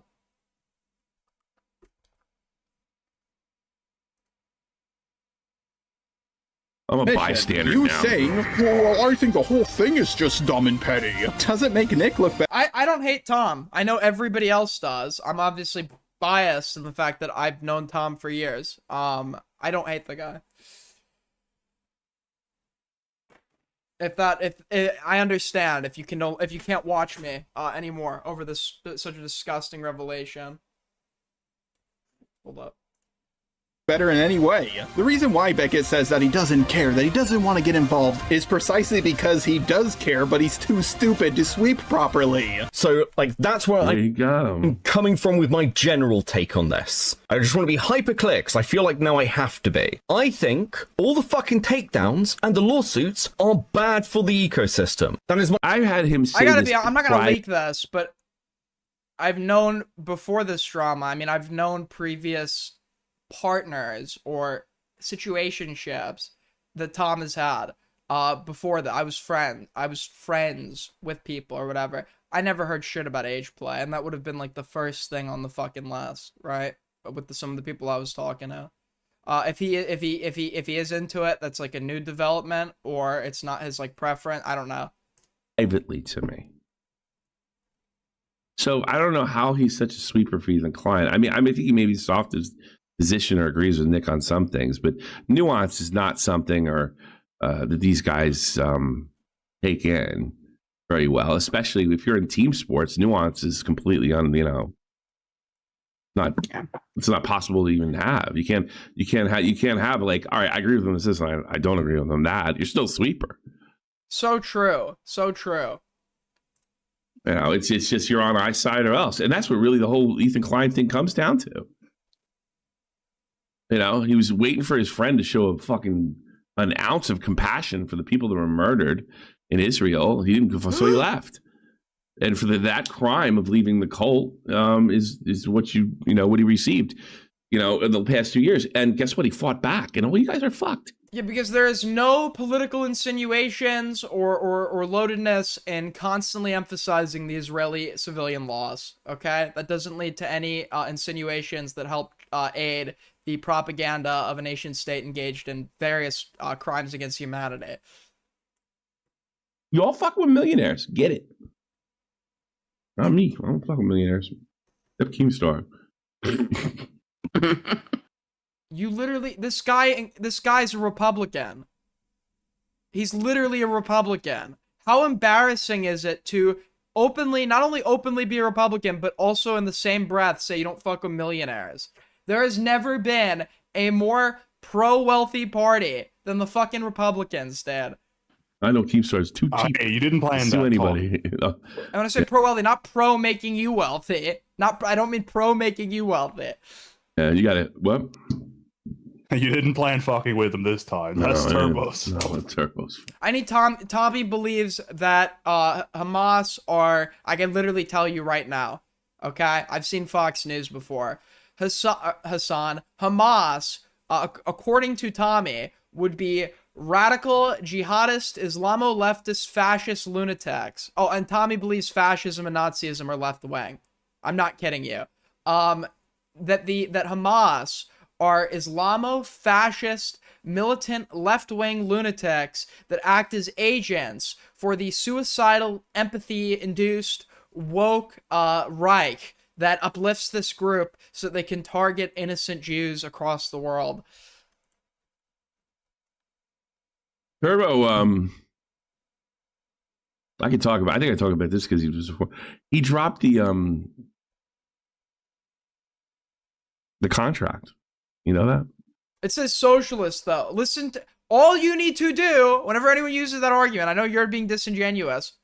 Read what Hitler says the socialism means. Because Hitler says this. Hitler was nice enough to leave us with some writings detailing his thoughts. When you or I discuss socialism, we are referring to typically the Marxist school of thought, right? Things like class reductionism, etc.